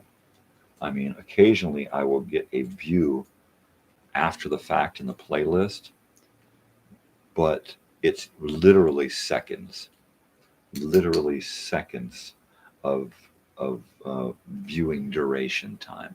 That's it, seconds. Sometimes I will get minutes, but it is usually the seconds of a couple of different people built up to create like a minute and a half of viewing time. 15 seconds per viewer, something like that. And that's cool because this, like I said, it's more for me and for posterity and for after the fact. And it kind of helps me hone my live skills. So when I do this Friday night live thing, I mean, it's easy peasy. It's like butter. It's run of the mill, you know. And then that way I can put my guest at ease. You know, the more relaxed I am, the more relaxed they're going to be. It's like, hey, don't worry about it. This is easy peasy. It's just you and me sitting in a friggin' room, you know, playing dress up. That's all it is. And if you just look at it like when we were kids and we're sitting and we're pretending to do something, let's pretend we got our own TV show, man. All right, you sit over there and I'll sit and I'll interview you, and then I'll say go, and then you'll do your stuff, man. All right, and then you just jam, man. Just, you know, do a little Bill and Ted, man. So that's all this is. And if you look at it like that, and you don't think, you know, you don't even pay attention to the fact that there might be somebody watching, because it probably won't be, you know. And if there is, well, they're probably a friend anyway that you've told to tune in. So it's not like it's a big deal anyway, you know. So don't think about it. It's live, so it's not like you can do another take, you know. Oh, let me start over, you know. And that's fine too. Live TV, yeah, dude, start over again. You know, let's get to how you feel comfortable doing this, you know. But yeah, I'm excited about doing some more Friday night stuff because it's a different time of the day. It's a different feel. It's got a different ambiance to it. Alcohol can be involved because it's, you know, 5 o'clock in the evening. So that kind of changes things up a little bit. I'm not going to say one, you know, I'm going to drink this and I'm going to do this and I'm going to have that and this is going to be going on. And there's the script, stick to the script. Ain't going to do that. That doesn't feel good, doesn't feel right. It makes the show feel like not the show that I want. You know, live, unscripted, unplanned. Somebody could knock at the door unexpectedly, right? And that's a possibility. You know, that's an intense possibility that a neighbor could, you know, hey, what's going on? And that's cool too. You know, come in, sit down, watch the show. You know, the dogs could start freaking out and want to run around the house, chasing their asses. You know, that's a major possibility, a probability actually, that at some point during the live broadcast, you're going to hear the dogs barking or their feet clicking around as they want to get out and do something, or both, or all of the above. Or one of the neighbors go by in one of their loud vehicles and rev their engines outside, you know. And that just makes for better live, you know, when something real happens, you know. So yeah, I dig the unexpected. The uneventful is kind of what this show is. This show is kind of anticlimactic. It's just kind of a delve into the mind of a madman. Pardon me. Who the hell is this guy? Where we got nothing. Now, on occasion, I will pick up my guitar and play, just like yesterday, but not today. Too tired. You can even hear my voice is just crackling. So it ain't going to happen today. As much as I want to pick up my guitar and jam, it's not going to work. It'll probably be, we'll wake up after some kind of long over nap, something that lasts way too long, and then I will just be kind of a zombie. I will probably get more done Friday and Saturday because I won't have this going on, and then I'll probably do some work on Sunday and or Monday, and then do a little more focusing on video projects, my main concern is getting this this big U-matic 3/4 inch tape deck set up so that I can transfer some video between that and creating a music video and then laying down a few sound pieces. That's pretty much all I have left to create my 90-minute Sunday show. And then I need all of the video to tie all of those video segments together, and then that's it. One of those segues will be a music video in itself. Yeah, I've got a lot going on right now, and once again, like I said, I tend to spread myself pretty thin, and then it wears on me, and then my insomnia turns to lethargy, and I am just exhausted all the time. And that's where I'm at now. I'm just exhausted. I'm going to need to try to get some serious rest between now and tomorrow night, which means that I will get up in the morning, I will set up everything that I need to set up, and then I will lay down and nap for a couple of hours max, get up, take a shower, get the place cleaned and tidied and dressed perfectly, and then welcome my guest at 4, and then go live at 5, and then done at 6, and then my my continuation of my Sunday morning project goes on. And who knows what'll happen after the show, the after hours deal. What's going to happen after the show? I don't know. Is my guest going to stay? Is my guest going to go? There's open mic nights happening up here on Friday nights. So my guest might decide, hey, there's an open mic thing starting, and I'm going to go get on it. The one in Wonder Valley, the Palms, that one is too far away to get there from here before signups start, unless you literally walk out the door here at 6 o'clock or earlier, and then hightail it to the Palms and run in there and get in line to sign up on the page. It literally has to happen like that. If you even dawdle for 5 minutes along the way, you lose any hope of getting on stage that night. It's literally that tough to get on stage at this place, the Palms in Wonder Valley. And they have some great talent.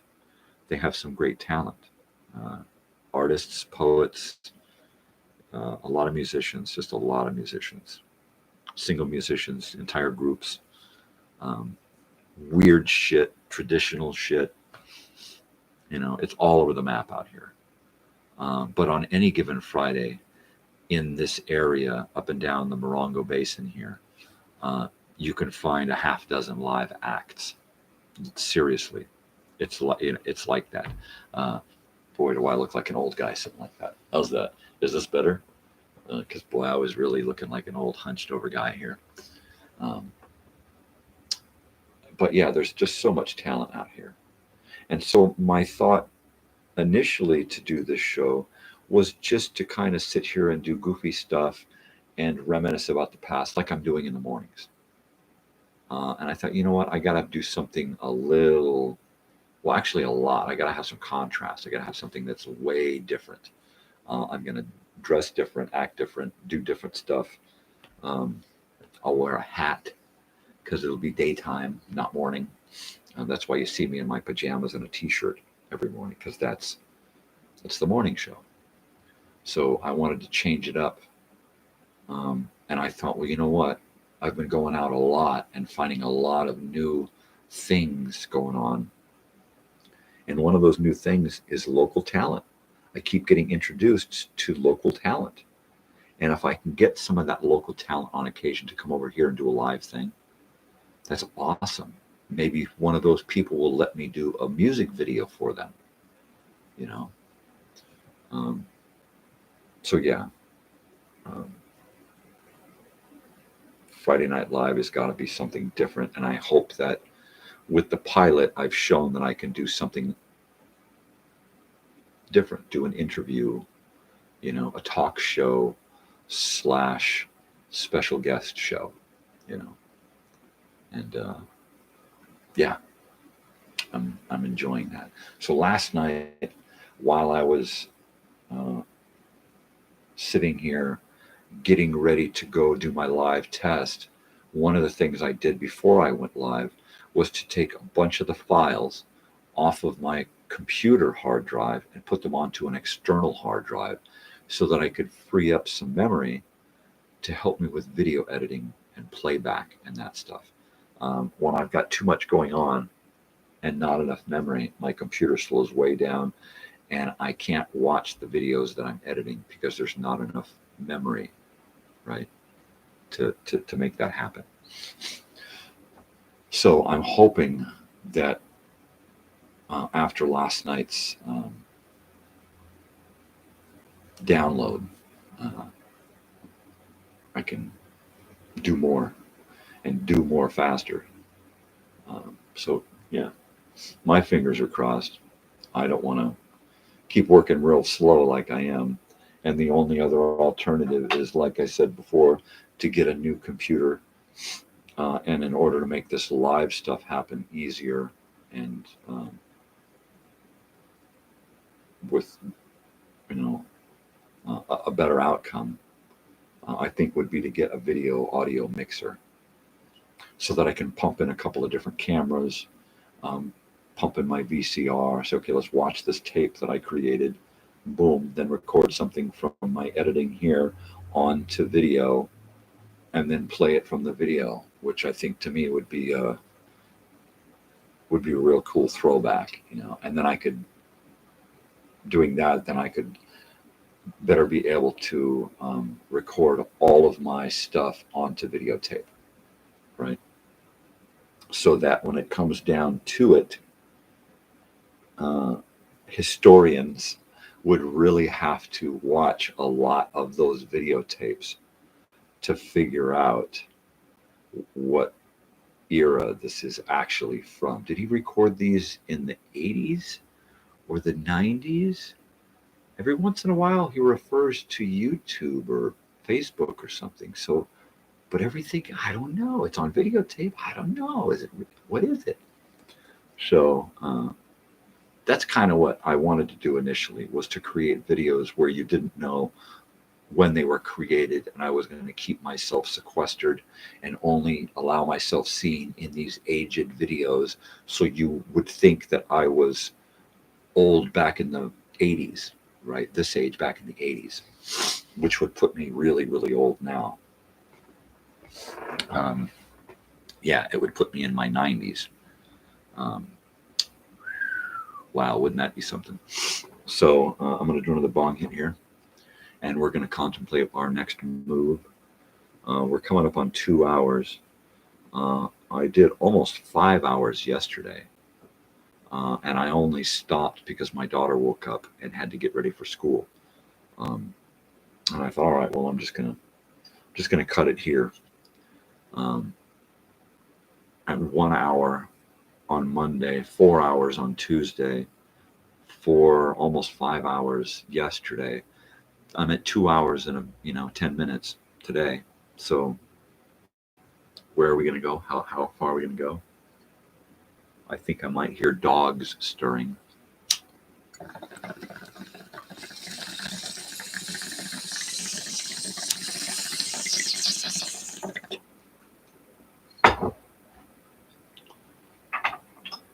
And it's kind of a bummer that I see people tuning in and then tuning out.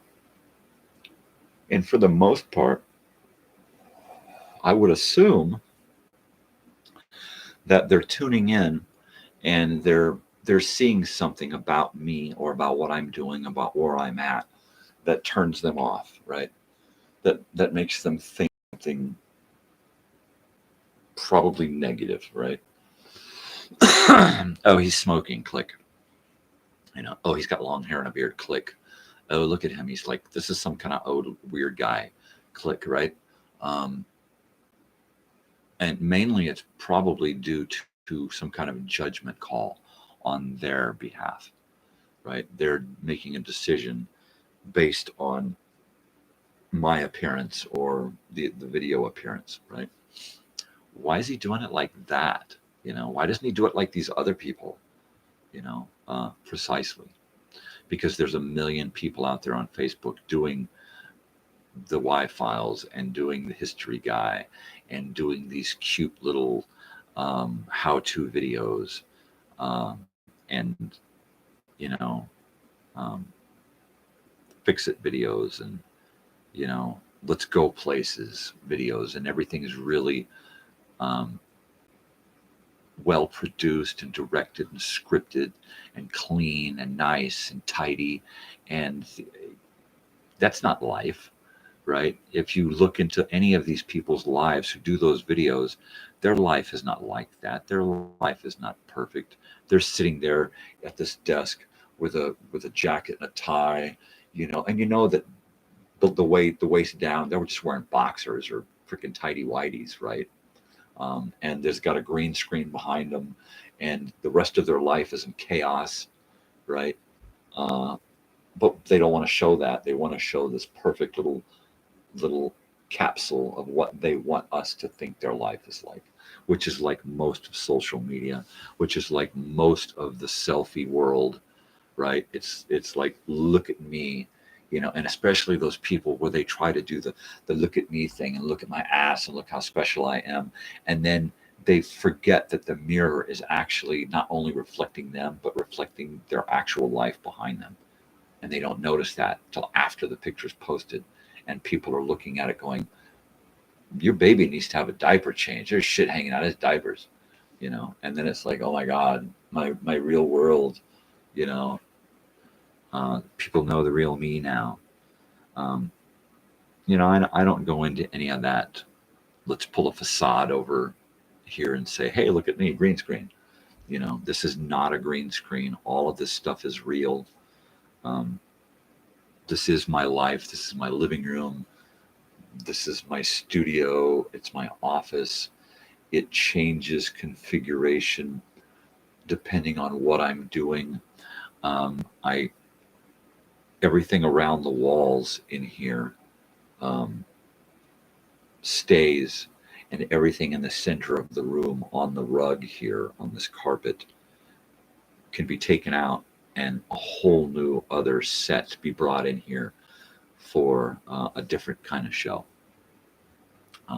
So come Friday morning, I will be setting up sound and camera for the Friday Night Live, and then about 3 o'clock, I'll be setting up this room here for that live show. And you can find the pilot for the Friday Night Live in a playlist. Or you can probably see photos posted somewhere here in the community or on Facebook somewhere. Pardon me. Of this room set up for the Friday Night Live. Basically, it's a table and 2 tall stools with no arms, so guitar players can sit and have fun. And that's pretty much it. A couple of guitar stands, and pretty much no more than that. The morning show is a kind of a log, a diary, whereas the Friday Night Live show is more of a talk show and an entertaining show because I have a guest, I have a back and forth. It's not just me talking to the camera. So it is a different kind of show. And any guest that I have on will have some kind of talent to showcase, right? If I get a piano player in here, I'm going to bring in a keyboard and we're going to set up and we're going to see their stuff. A saxophone player, a sketch artist, right? Somebody who's into breathing, right? And chanting. It could be anything, literally. Slam poetry, hip hop, freestyle. Yeah, I mean, the possibilities are endless. And that's what I like about the challenge of this show, is that Friday show, is that it could really go anywhere, and anything could happen, and anybody could be on. Yeah, I probably won't be putting neighbors on the show. That would be too easy, right? Well, let's put my neighbor on the show. Here's my neighbor Bob, and this is what Bob does, and that kind of stuff. Yeah, go Bob. No, friends, yes. Friends, especially who have talent, yes. Um, Example, my friend David, who helped me do the pilot. Yeah, now he's somebody who will be a returning guest and guest host on occasion, because he has that on camera, what do you call it?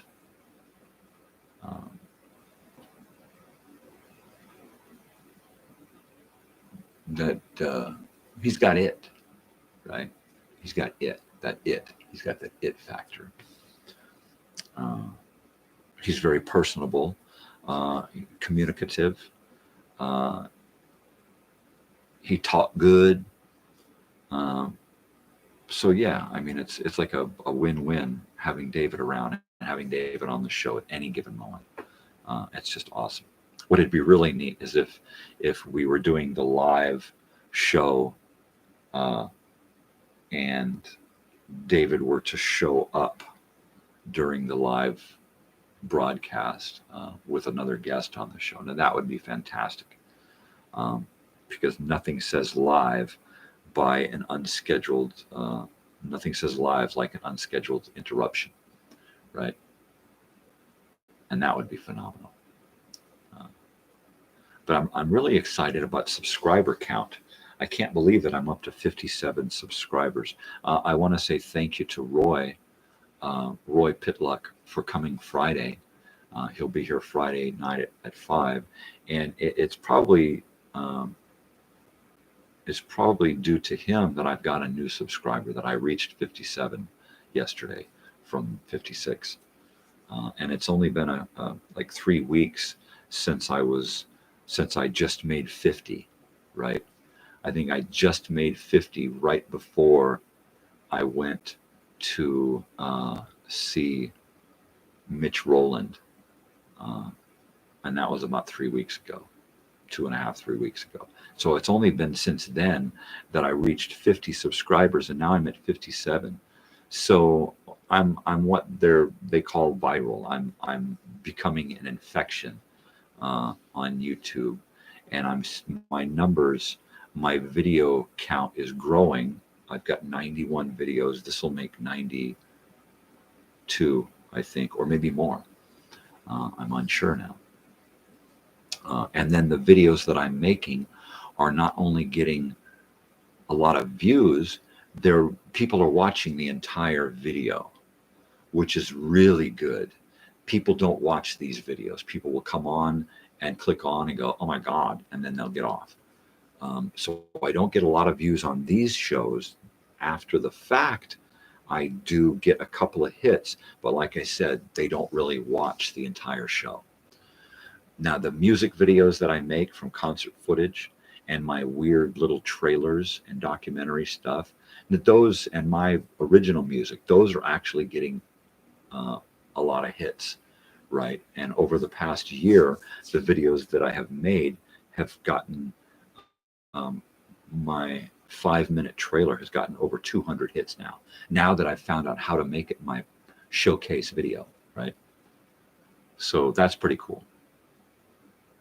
Learning how to use YouTube in conjunction with the Internet Archive and my own library of stuff and the library of stuff from the editing program that I have. And it's all pretty basic. I'm using Windows 10, and my computer is about 5 years old. Um, and a lot of the hardware that I have, my mixer, this mixer's from the 80s. It's a DJ mixer from the 80s. It's made to pipe in turntables and tape decks and that kind of shit.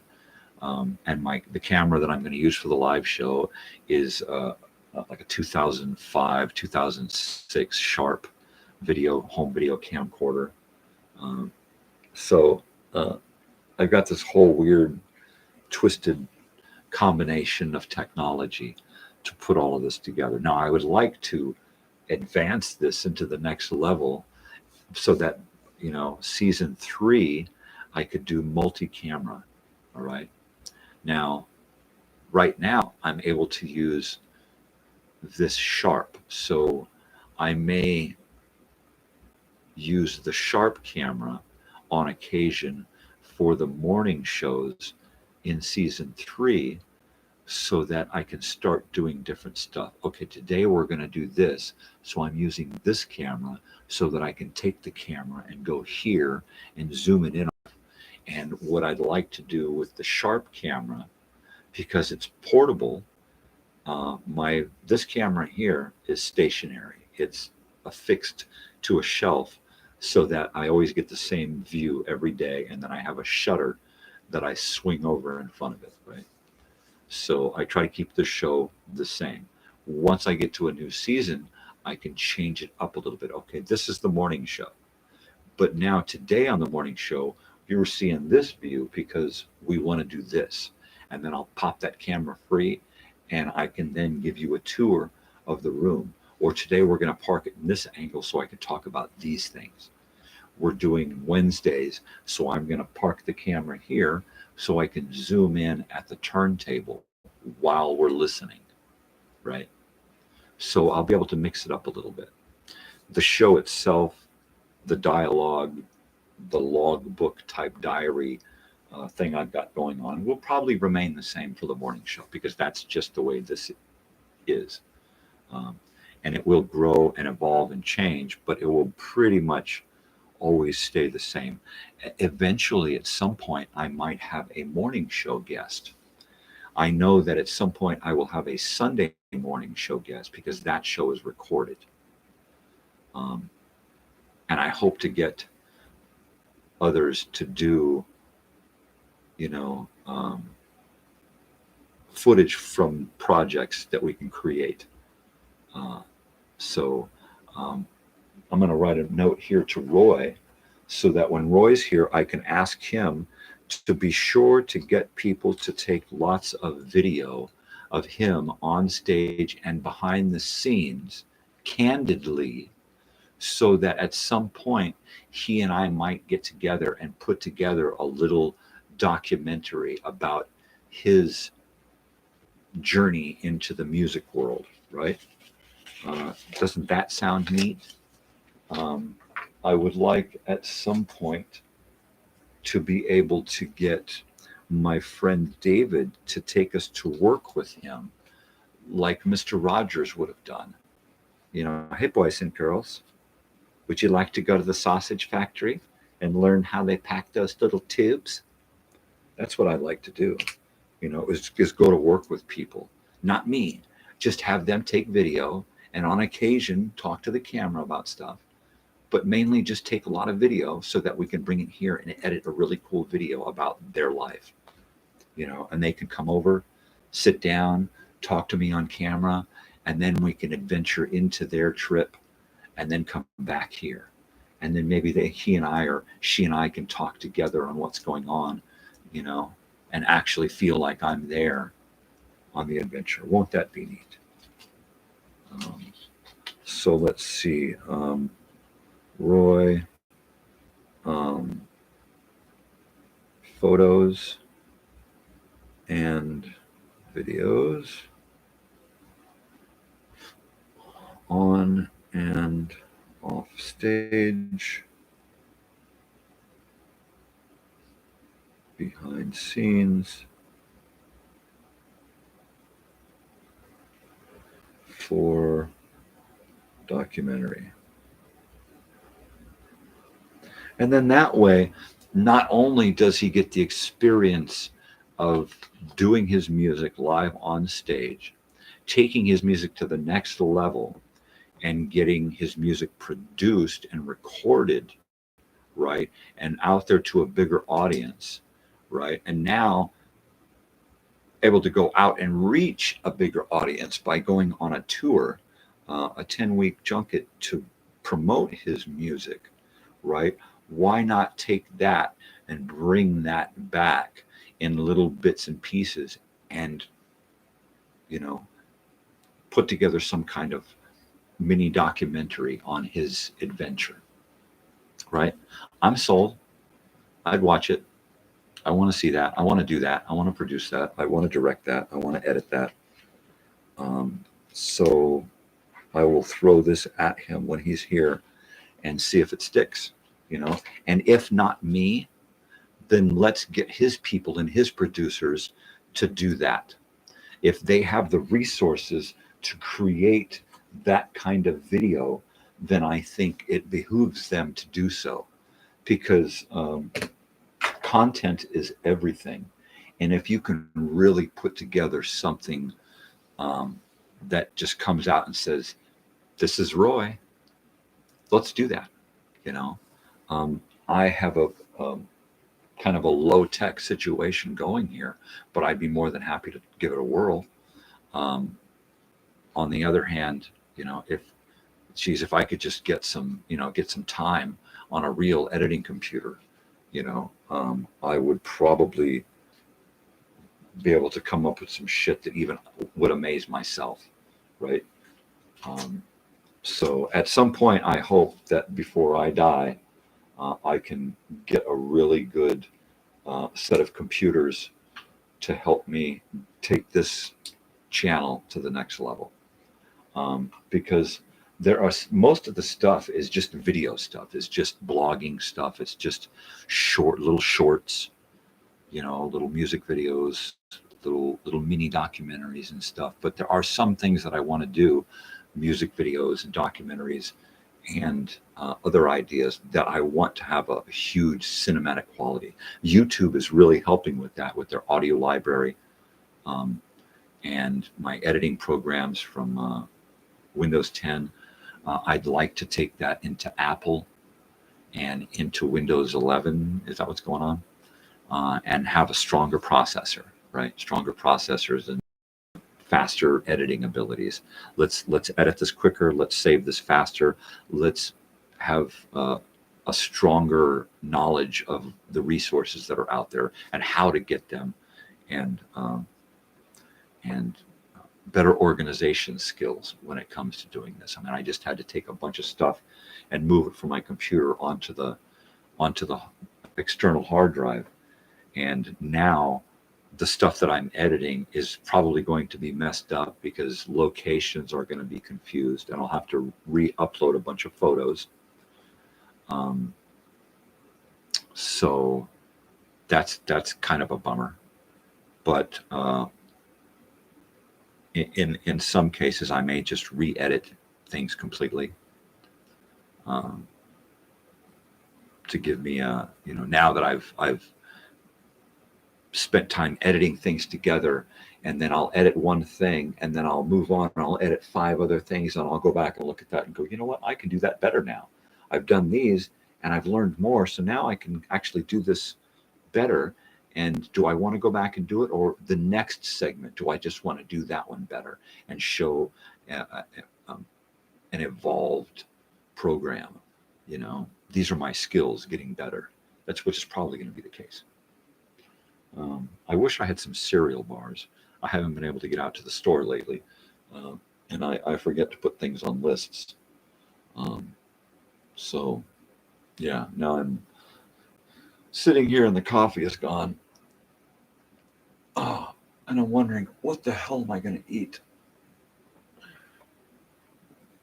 Oh, I mean, the last time that I ate was about 11 o'clock last night, and I had a piece of pizza, a Modelo beer, and a little bag of Cheez-Its, right? And of course that was, 8 hours ago. So, and because I've been awake for the past, 3 hours, is why I'm hungry. Otherwise, if I was still in bed, of course I wouldn't be sweating it. I'd be asleep. And because of all I've got in my stomach is coffee. But who does that out there, right? Gets up and then just drinks coffee for the first part of the day before they even think about eating. Probably a horrible thing to do to yourself, but what are you going to do? I'd like to get some new slippers. These are kind of looking old and ragged. I mean, there's nothing wrong with them. They still function good. They got plenty of tread. They're not ripped or torn. They don't stink. They're just boring. Maybe I'll get another so I can alternate. I've never been a clothes horse.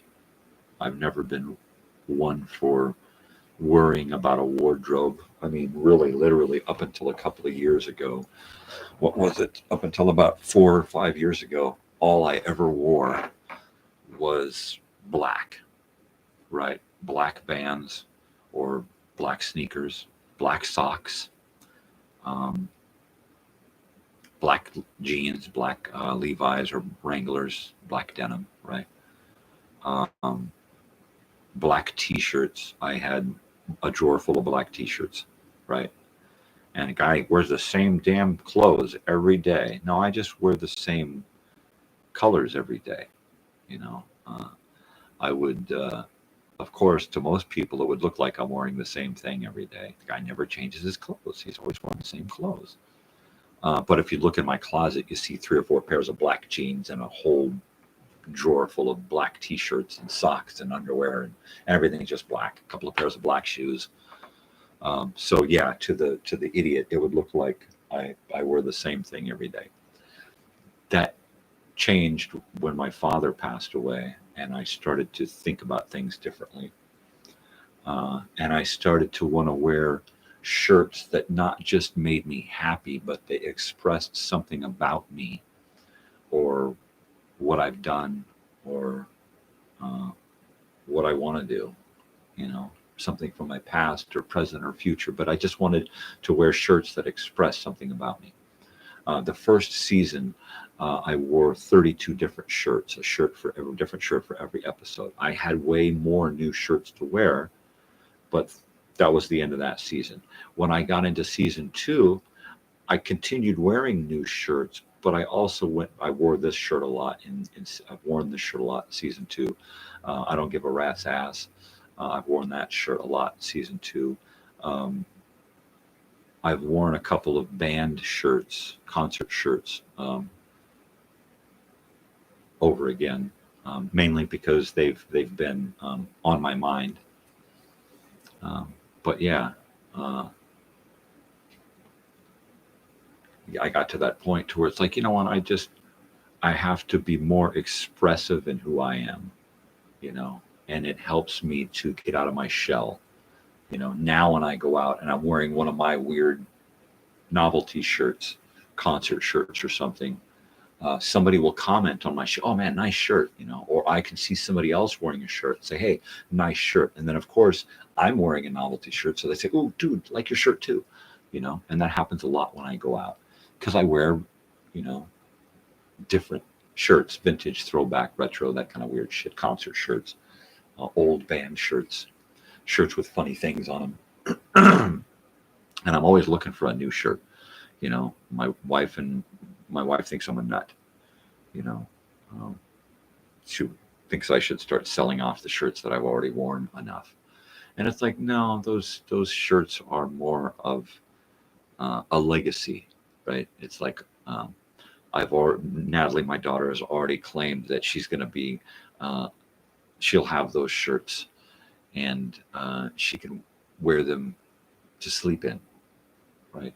So every shirt, I'm getting a little, but that would be great if after I'm gone, my daughter has my huge collection of t-shirts and goes through and pulls a bunch out every week or every month to wear for that month, and then folds them up, bags them back up, and goes and pulls out another big selection of shirts to wear, so that she can then be expressive, you know, and or at the very least, just have a connection to me at night when she's sleeping. You know, every night she's cuddled up with one of her father's T-shirts. You know, and that's comforting to me. You know, it's very simple. It's like, geez, don't you want to make sure to leave her a whole bunch of this and that and her will and all this? You know, it's like, you know what, people, you live your weird freaking consumer-driven, capitalist-based life. You know, where money, money, money, money is all you need to worry about every time, every day, every second of the friggin' day. That's not me. You know, when I leave, they're going to have memories and they're going to have special things that they remember. And you know, if that's the best I can give them, that's the best I can give them.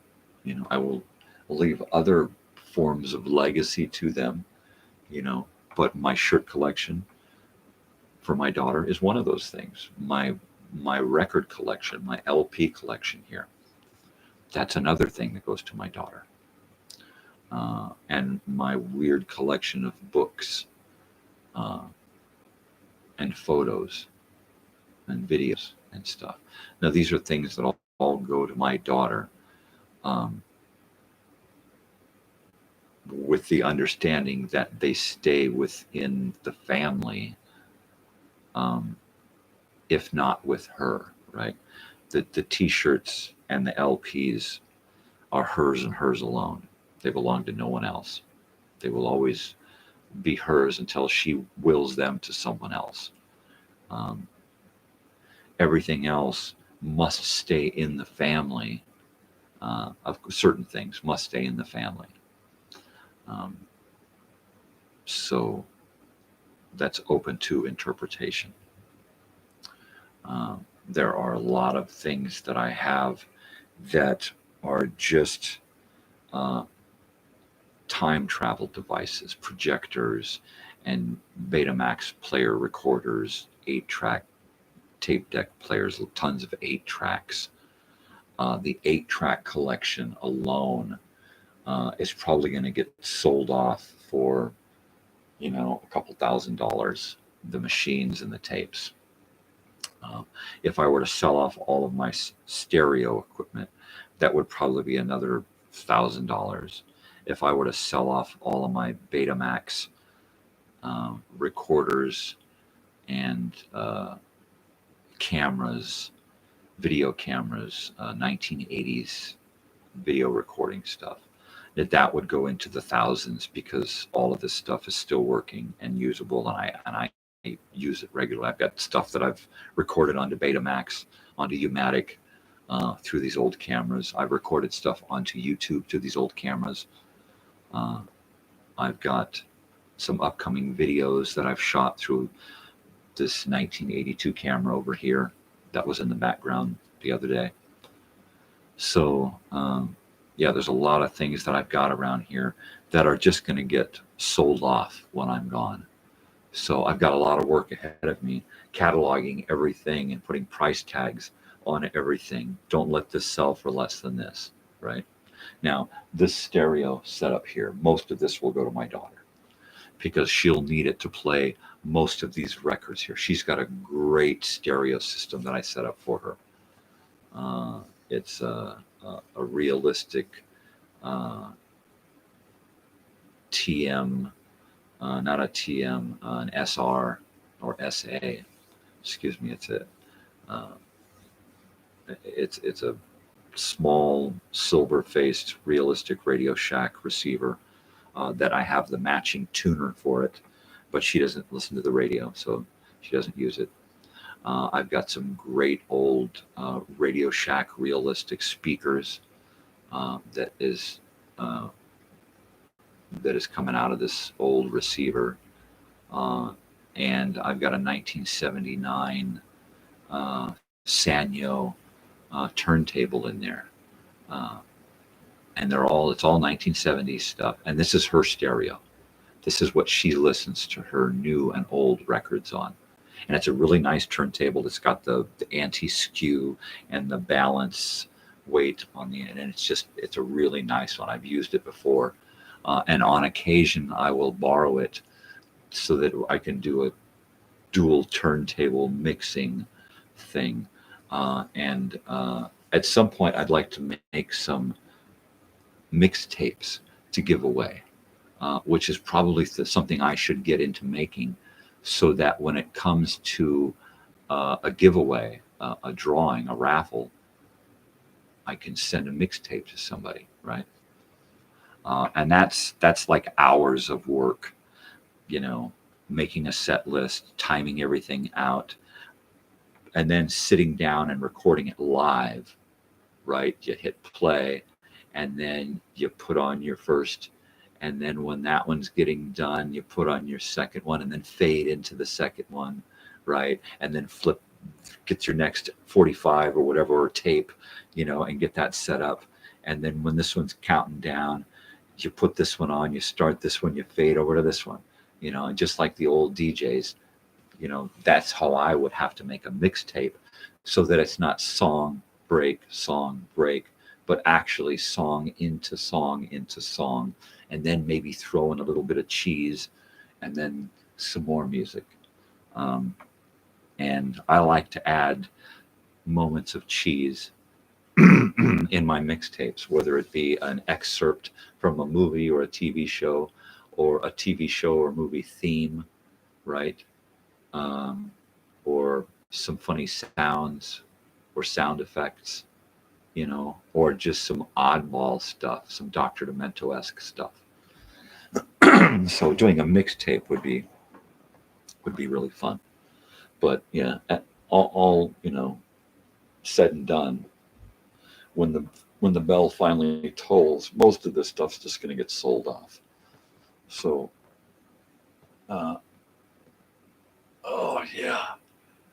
So I got to have some kind of master plan in place, so that it's not a big worry for, you know, the people dealing with the aftermath. You know, I mean, usually when somebody checks out, it's a big enough bummer, right? So if you can take care of as much stuff ahead of time as possible, it's usually best for the people who you're leaving behind. You know, I mean, you don't really, it doesn't really matter to you. When you check out, you're gone, you're done. Let it be somebody else's problem, right?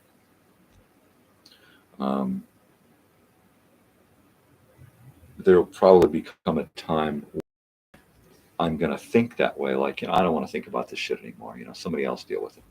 That's the way my father got. At the end, my father was like, you know what, the rest of the animals here on the property, they're somebody else's problem now. I can't deal with them anymore.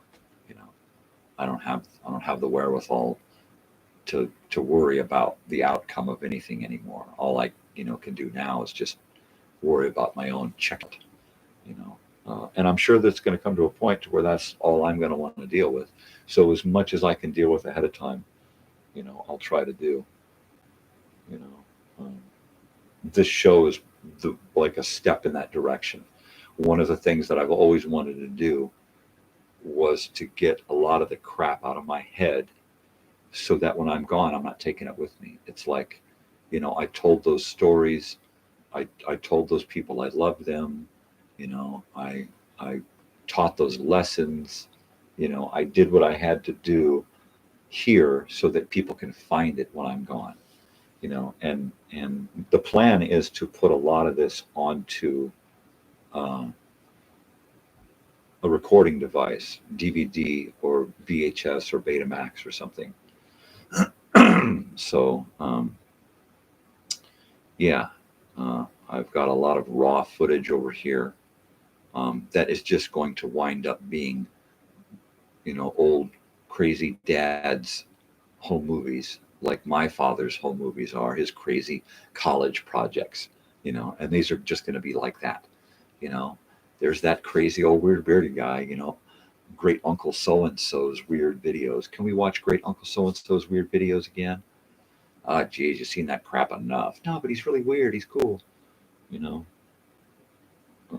You know, or somebody, you know, decades down the road, watching these videos late at night in their room because it makes them, feel comfortable. It makes them feel, not alone, which is what I had when I was a kid. It was the TV. The TV, an old black and white TV set, was my best friend, you know, um, all through growing up. I didn't always have a TV set.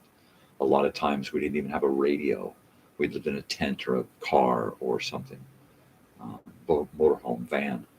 Um, so I didn't always have a TV, but when I did, it was always my best friend, and I didn't always have a lot of friends. Rarely did I have a friend until I got into junior high. And once I was in junior high, uh, it wasn't until the eighth grade that I actually made a friend. So, and never was one of my friends a teacher. They were always looking down at me like I was some kind of freak of nature, you know, which is, I got used to that. And now, you know, here I am, crazy old weird bearded guy. Let me close this curtain. It's getting bright in here. My blinds, my little rolly, my rolly. There we go. Isn't that special? So yeah, I've been watching on Roku. I've been watching Home Improvement with Tim Allen, and talk about evolution. Uh, that's one of those shows that you see a lot of character story arcs, and the whole series story arc kind of thing is really, really interesting. And right now they're trying to figure out how to end the show.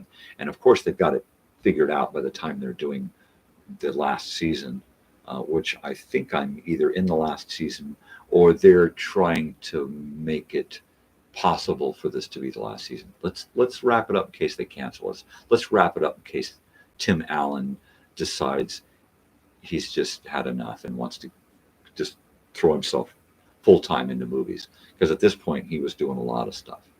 He was pretty big with Disney and the Pixar stuff and the Disney live uh, live movies, live action movies. Some really good, funny stuff. Uh, One where he goes to some kind of jungle island to, I think, Jo Beth Williams was his ex-wife who had a baby and never told him, and then she went to an island in the Pacific and raised this baby among the natives, and the kid is like a baby, like a young junior Tarzan, right? And then the child goes to live with him in New York, and there's another. It's like there's two of these movies made about the same time. That always happens. And one is Disney, and that's the Tim Allen one. And it's a really funny, kooky movie. Uh, but I'll have to dig around and see if I could find the titles on both movies that I'm thinking of. But Tim Allen, he's a funny guy. He's a weird guy. He's gotten a little too political. I can't watch him anymore because he's always in the news, supporting, this guy or that guy and trying to rant and rave about his political views because they being celebrities think that once they get to a certain status, they can start pointing their fingers at people and telling them what to think. And Charlton Heston, was one of those guys who liked to go, everybody should be able to carry a weapon, this kind of, so of course he was the president of the NRA. And there have been a lot of celebrities who have thrown themselves into trying to tell people how to live, even so much so that they become politicians, right? Most of the time, celebrities should just stay celebrities and stay out of politics. Usually it's because they have some kind of agenda that fits in with their celebrity lifestyle that they have to then become a politician, um, i.e. reality shows, right? 21 and counting, 18 and counting, where all of a sudden he's got to get into politics, you know, and, you know, Joe Bob, Billy Bob, whatever the fuck his name was, has now got to get into politics so he can expand and tell more of the country how to live and how to be. And there's a hell of a documentary for you to watch. Bright Shiny People, I think. That was on one of those streaming channels. I can't recall which one, but that's a good docuseries to watch, where they talk to some of the older siblings who have left the family because that way of life was just too bizarre. And once they realized that there was another way of life, they just had to fucking leave. And that's pretty heavy. And there's a lot of those shows happening now, a lot of those docuseries shows about look what happened. And everybody was like, that's okay until the truth comes out. And then everybody's like, oh my gosh, how did that ever happen? You know? Well, because we let that, you know, just like we let what's happening in the world happen right now with hate and discrimination and politics that are askew and religion that is divisive. I mean, you know, things have got to change, man. Things have really got to friggin' change. And of course, it'll be 10, 20 years after I'm long dead that somebody will be watching this and going, why wasn't somebody listening to this guy, man? He could have saved the fucking world, man, but nobody was listening, man. Well, you know, I've been screaming for decades that shit needs to fucking change, that we're going in the wrong gosh darn direction. And nobody's been listening. Now I have a forum. Nope, there's still nobody listening, right? But at some point, somebody's going to go, oh, I get it, man, I get it, and start spreading this shit around, you know. Help it grow, man. We need a change, you know. I hope it's not too late. I keep feeling like every time I look around, I feel like it's too late. Like there's just no way to change the direction that we're headed. We're just doomed, right? And people are just so complacent in our doomedness, right? It's like, yeah, we're fucked. Get over it. It's like, don't you even want to try and make an attempt? Fuck it. What's it worth? You know, let somebody else deal with it. You know, that's why we got polluted rivers and polluted sky and polluted groundwater and polluted ocean and polluted fucking everything. Because nobody gives a shit. Let it be somebody else's problem. Let's dig another fucking landfill. You know, we'll pretend to recycle. That'll help. Bullshit. That's just, you know, more pollution. You know, we figured out better ways, and we began to figure out better ways a long time ago. You know, as far back as the beginning of my life, we were headed in the right direction. You know, and then maybe I'm a bad penny. Maybe I'm bad luck. Maybe me being born screwed everything up for everybody else. You know, maybe had I never been born, the world would be a much brighter, happier, shinier place, and things would have gone in a better direction. Maybe because I remained uninvolved in the world for so many decades is the reason why shit is so fucked up. And if that's the case, then it's your fault too. If it's my fault that I remained uninvolved, then it's your fault that you remained uninvolved, that the world is in the condition that isn't in. So therefore, it is beyond our purpose to make shit change, right? We need to make shit change, and we have the ability to make shit change, right? And staying uninvolved gives us the consequences that we're living in now. You know, sure, there's a lot more acceptance out there, right? But there's so much more divisiveness and people and organizations who want to keep us separate and at each other's throats, right?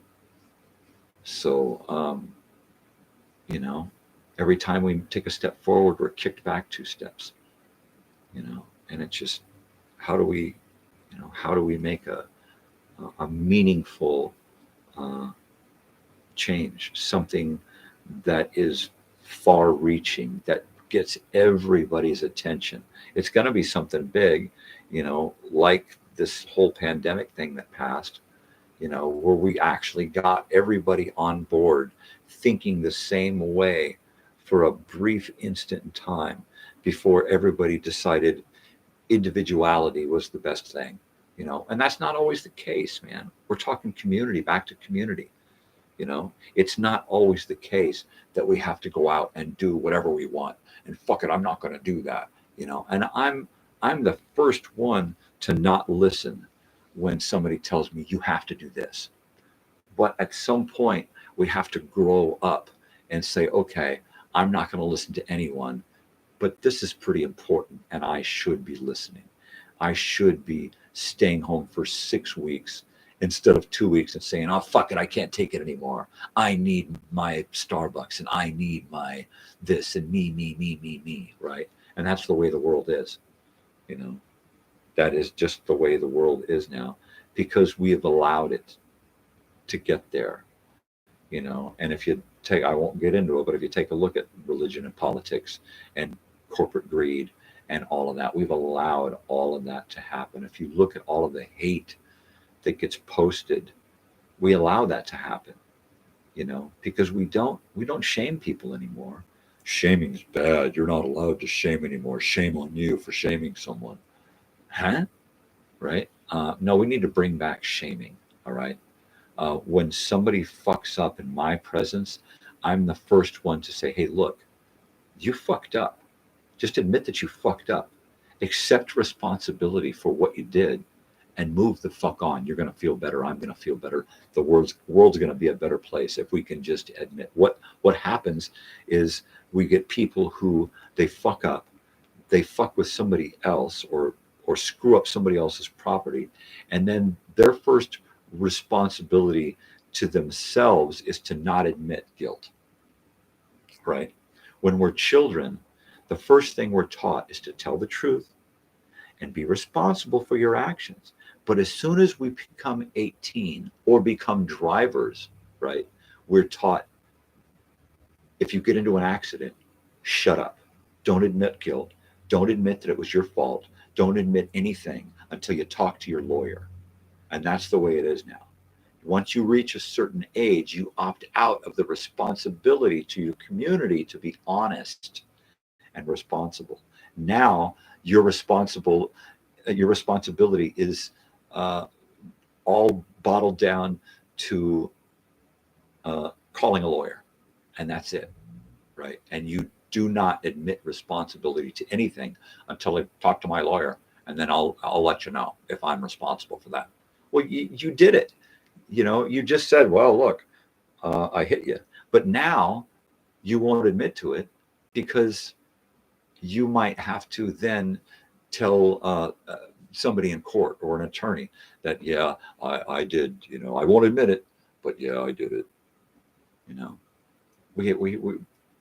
my wife was driving and somebody pulled right out and smacked into her door and then claimed that she didn't see my wife, of course, because she was probably on her phone, right? First of all, she didn't see my wife, but she said, I'm not going to say that it was my fault until I talk to my lawyer, until I talk to my insurance company. And I'm like, really? So that's, you know, that's what you're going to teach your kid? And I turned to my daughter and I said, you see this? This is what happens when you become adult. You're no longer responsible. You no longer have to admit responsibility for anything until you talk to a lawyer. That's what's wrong with the fucking world. You know, that's why we have lawyers and judges, because we can't just openly admit when we're wrong, make amends, rectify the fucking situation and move the fuck on. You know, mea culpa, take your punishment, take your 50 fucking lashes, and then go about your life. You know, things will be a lot less fucked up. We wouldn't need fucking lawyers and goddamn judges. I fucking hate judges. You know, somebody who sits behind a bench in a robe and decides people's fate on a daily fucking minutely, hourly basis. Guilty, not guilty, guilty, not guilty. You know, are they in a bad mood? Are they on the rag? Do they got a fucking hangover? You know, what's their fucking malfunction today that's going to cause them to give some kind of bad judgment, which is, you know, most judgments have been bad. You know, humans need to be taught early to judge themselves accordingly and be responsible for their own fucking actions. Took me decades to learn that because I was never taught that as a child. I was taught as a child, shh, don't admit to it. Don't say anything. You can get away with it, right? That's how I was raised. You know, lie and cheat and steal, you know? And I had to teach myself how to have a freaking moral compass. And now I'm surrounded by just slack-jawed, mouth-breathing, you know, morally inept fucking morons, you know?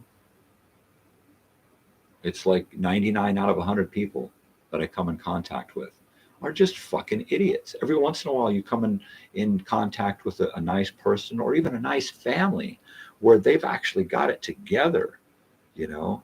Most families you see out there just fucking running amok. Kids are fucking getting into shit, breaking shit, fucking causing havoc, or they're over there on their phone and they don't want to have anything to do with socializing or anything. You know, give me a fucking break, you know? And this is the family you're proud of. I mean, God, I've had to tell people before, your kids are fucking assholes. I don't ever want to be in a fucking car alone again with your fucking kids. They're fucking assholes, you know? The worst thing I've ever had to fucking do to somebody was tell somebody they raised a family of fucking assholes. Are you kidding me? You know? So what did I do? I went out of my way not to raise some little fucking shithead, you know? Not by screaming and yelling. I did it with love. You know, I never once had to raise my hand to my daughter other than when she was in diapers and I smacked her on the butt. So don't touch that. And she never touched it. Boom. You know, communication comes down to communication, you know, open, honest communication. And then if you tell your kid to be honest and to tell the truth and, you know, admit when you're guilty, don't change that as soon as they get behind the fucking wheel.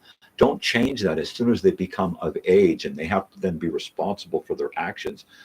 You know, let them be responsible for their actions. All right. And make amends when they screw up. You know, let them go into a courtroom and say, listen, Your Honor, you know, I screwed up. I'm sorry. You know, let me do this to fix what I have done. You know, if more people did that, we need fewer judges. Things would be taken care of out of court. You know, things would be settled. We settled it. Why? Because I said that I was sorry and that I'm going to fix the situation. You know, that's how we get out of having to fucking go to court over every stupid little fucking thing. You know, be responsible for your actions. If you know that you can't handle booze, don't get behind the fucking wheel. Ever. And there's not going to be any problem. We're not going to have to see you in court. I'm not going to have to get a jury summons and have to come and sit and look at your stupid face because you couldn't hold your fucking booze. You either can or you can't. If you can't, don't fucking go there. If you can, well then what the fucking problem? I shouldn't see you there, right?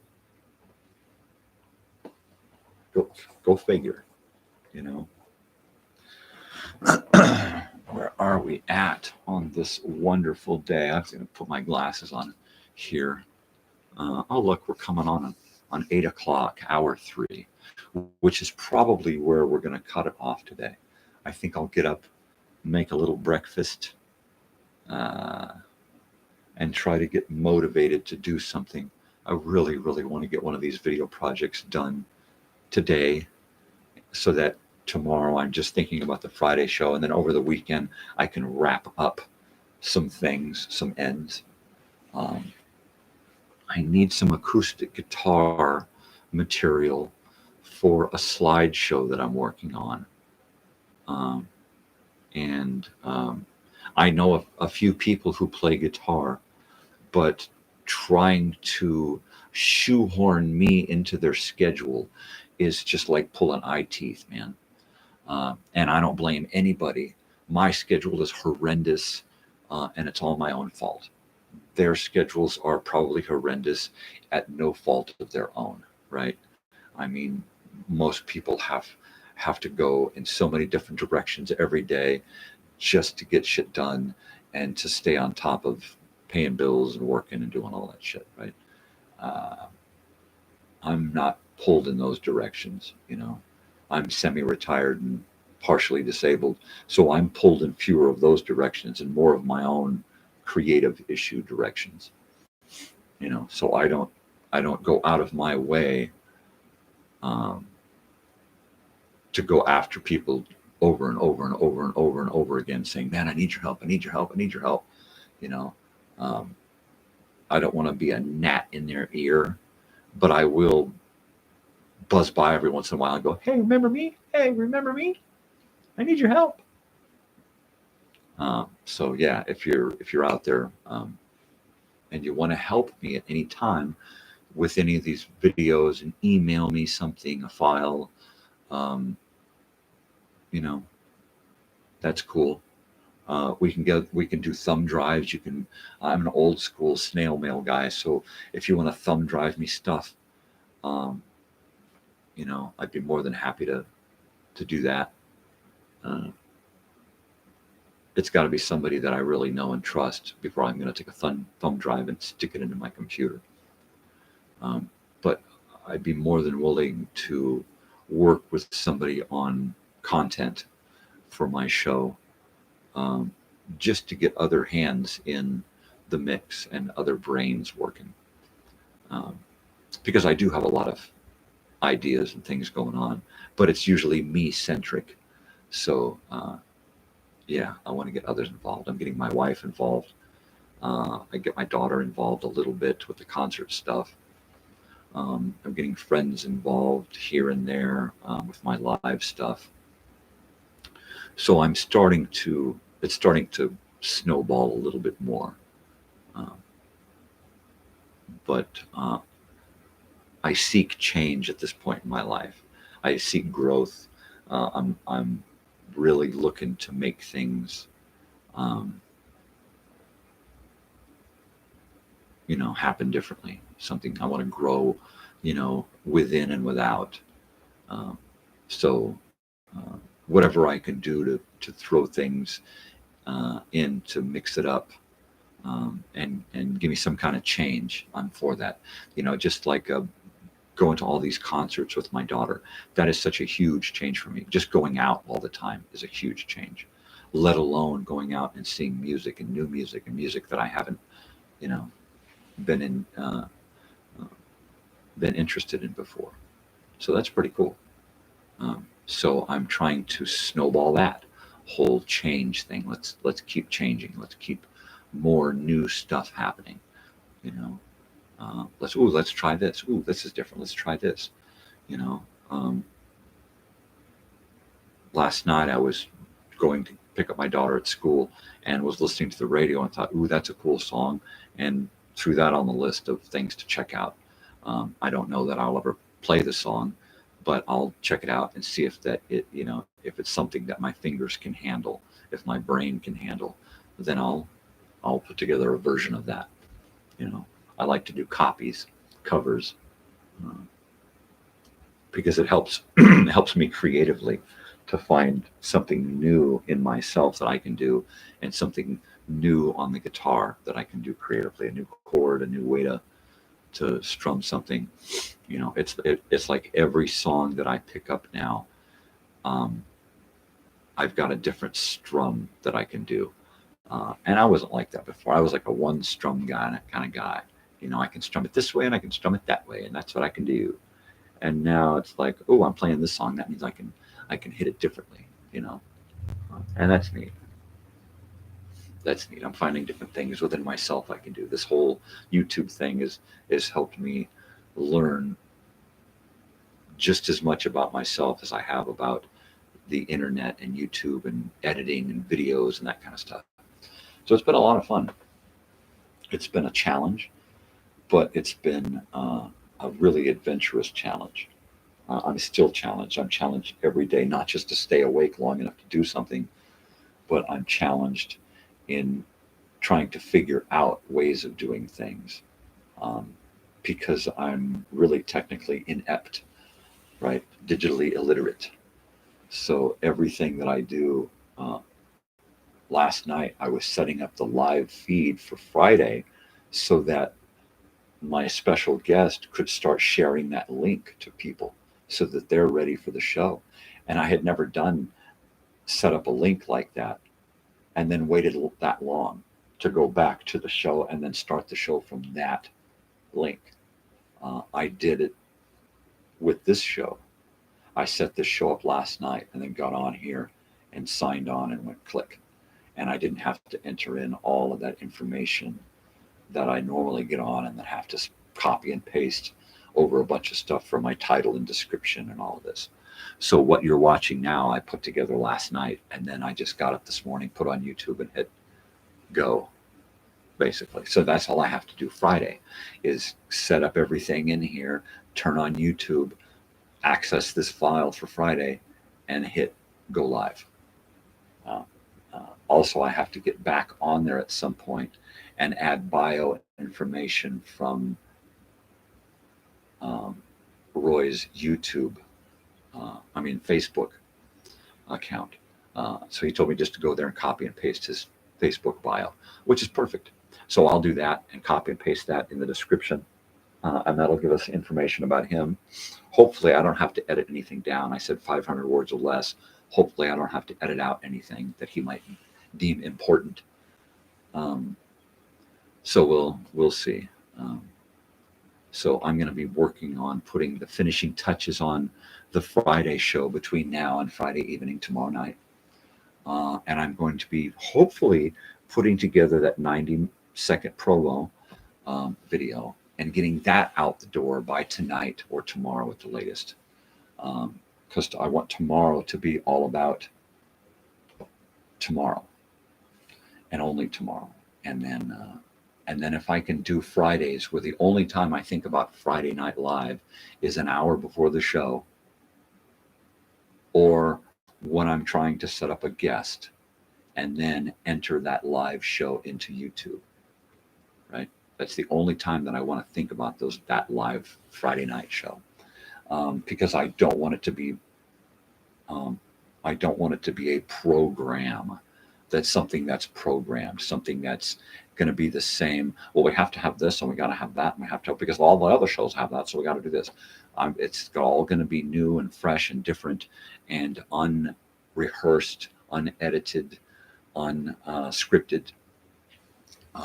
So I'm not going to do a whole lot. I'm going to figure out how I'm going to have the show. I'm going to set that show up and then not think about it until it's showtime, and then do the show, and then not think about it until it's the next show, and then set up a guest, get ready for that show, and then not think about it until it's showtime.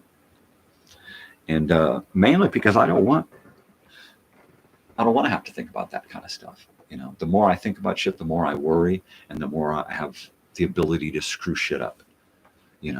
My father said, don't worry about shit till it's too late, and then you can't worry about it anymore. And then there's no time to worry about it. Just fucking do it. And that's the way I do it. That's the way I do just about everything that I got to do that you might have to worry about. I try to get that.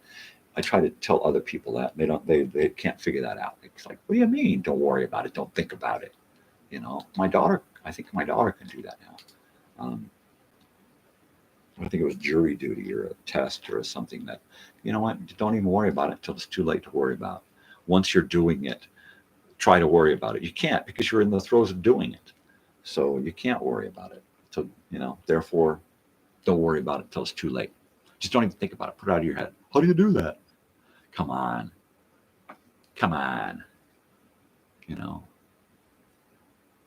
Compartmentalize shit in your head.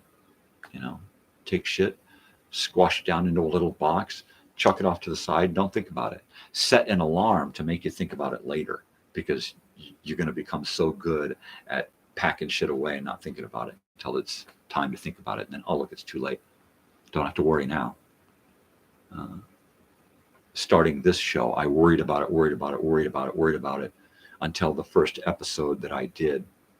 And then I realized there was nothing to worry about. It's just, I'm not out here to impress anyone, you know.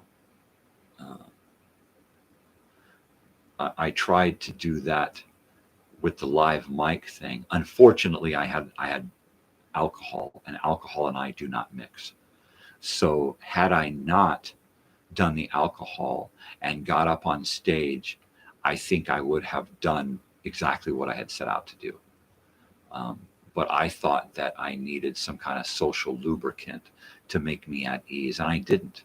I overthought the situation. I worried about it, and therefore I got into trouble. So what I should have done was just gone in there, sign up, watch the other acts, and not think about getting on stage until it was my turn to get up on stage. Get up on stage, do what you got to do, and get off. Hi, whoever you are. Is that Invised? Have you finally stopped by, or is that someone new? But yeah, I mean, I try not to plan shit out, because when you plan shit out, thanks. Bad shit happens, So I don't overthink any of these programs. I don't script anything. Friday Night Live is coming up tomorrow night, and I will not have anything planned other than turning on the camera and introducing my guest, and that's it. That's all I'm going to plan. Everything else will happen. It will happen organically. It will just play out the way it's supposed to play out. I'll have a little time before to talk to my guest and kind of work out anything that my guest would like me to ask, or anything that my guest would like me to say. But other than that, I'm just going to interview on the cuff and see what happens, and let the interview the answers of the interview kind of guide it to the next question, which, that's the kind of way I do a conversation. I kind of listen and pay attention, which is the most important part of a conversation. Not to be thinking about what you're going to say next, which most interviewers are doing, which I see interviews happening on TV constantly, where you see in the eyes of that they're just thinking about how they're going to work in the next question. They're not even concerned about the answer that they're getting, because it's on tape and they can deal with that in editing, right? And in editing, they can switch to a shot of them going, "Oh yeah, that's interesting, man," right? And no. A conversation should be two people engaged, listening to one another, talking back and forth, learning of what they're going to say next, what they're going to ask next. Have some kind of back and forth, not just a one side. I'm going to ask you a question, listen to the answer, and then ask the next question. Listen to the answer, and then let the answers take us to another direction, another place, and another question. Well, that leads me to what about that? So that's my whole thing. Let's not plan anything. Let's just do it. I have a couple of ideas, and if I can remember to use those ideas, then I will. If not, they weren't meant to happen, right? So yeah, I'm real excited about Friday Night Live. I've put together a few graphics. I put together a 60-second preview video that I'm real happy with, because I finally got to use a song from the 20s called Do Wackadoo, which if you watch any Laurel and Hardy or Little Rascals, then you know the Do Wackadoo song. And I was so happy that I got to use that, and I just might keep that as my Friday Night Live theme. I may put together some kind of intro video so that when I have the multi-camera ability, right, I'll be able to pump in an opener video and have my opening theme song and my opening credits, and then end the show with more theme and credits. Now that to me would really make a live show, to have graphics and music and background and stuff and special effects. Let's switch cameras. Let's go to video and watch him on video. Let's go to a close-up of something that my guest is doing, playing guitar or drawing a picture, right? So that to me would be really, really awesome. So I hope that everybody tunes in tomorrow at Friday Night Live. It's going to be a fun show. I can't wait. I can't wait. I'm going to tag everybody in Facebook so that I have a better opportunity of people joining me. I'll probably start tagging people about 4 o'clock before my guest shows up so that I can get people notified. I don't want to notify them too early because they'll just forget it and go about their lives. So I'll probably notify people like an hour before the show. Hey, guess what? I'm going live. Stop by, check it out. Even if for just a few minutes, stop by and check it out. Right. So at some point I'll be doing live action videos where I'll be, next week's guest will be this. Be sure to tune in. It'll be a little promo with me and special effects and music and that kind of stuff. But for now, I like the little animated things that I'm creating. Those are fun. I'm learning. Whoever stopped by, thanks for the thumbs up. I hope to see you tomorrow evening, whatever time it is for you, I hope you have time to stop by. So thank you very much for joining me. This has been Crazy Old Weird Bearded Guy, Mornings with Crazy Old Weird Bearded Guy. And yeah, this is awesome. I will see you guys tomorrow. I'm going to get geared up for working on some videos and probably drinking some more coffee and eating something so I can be ready for the day. So I will see you tomorrow.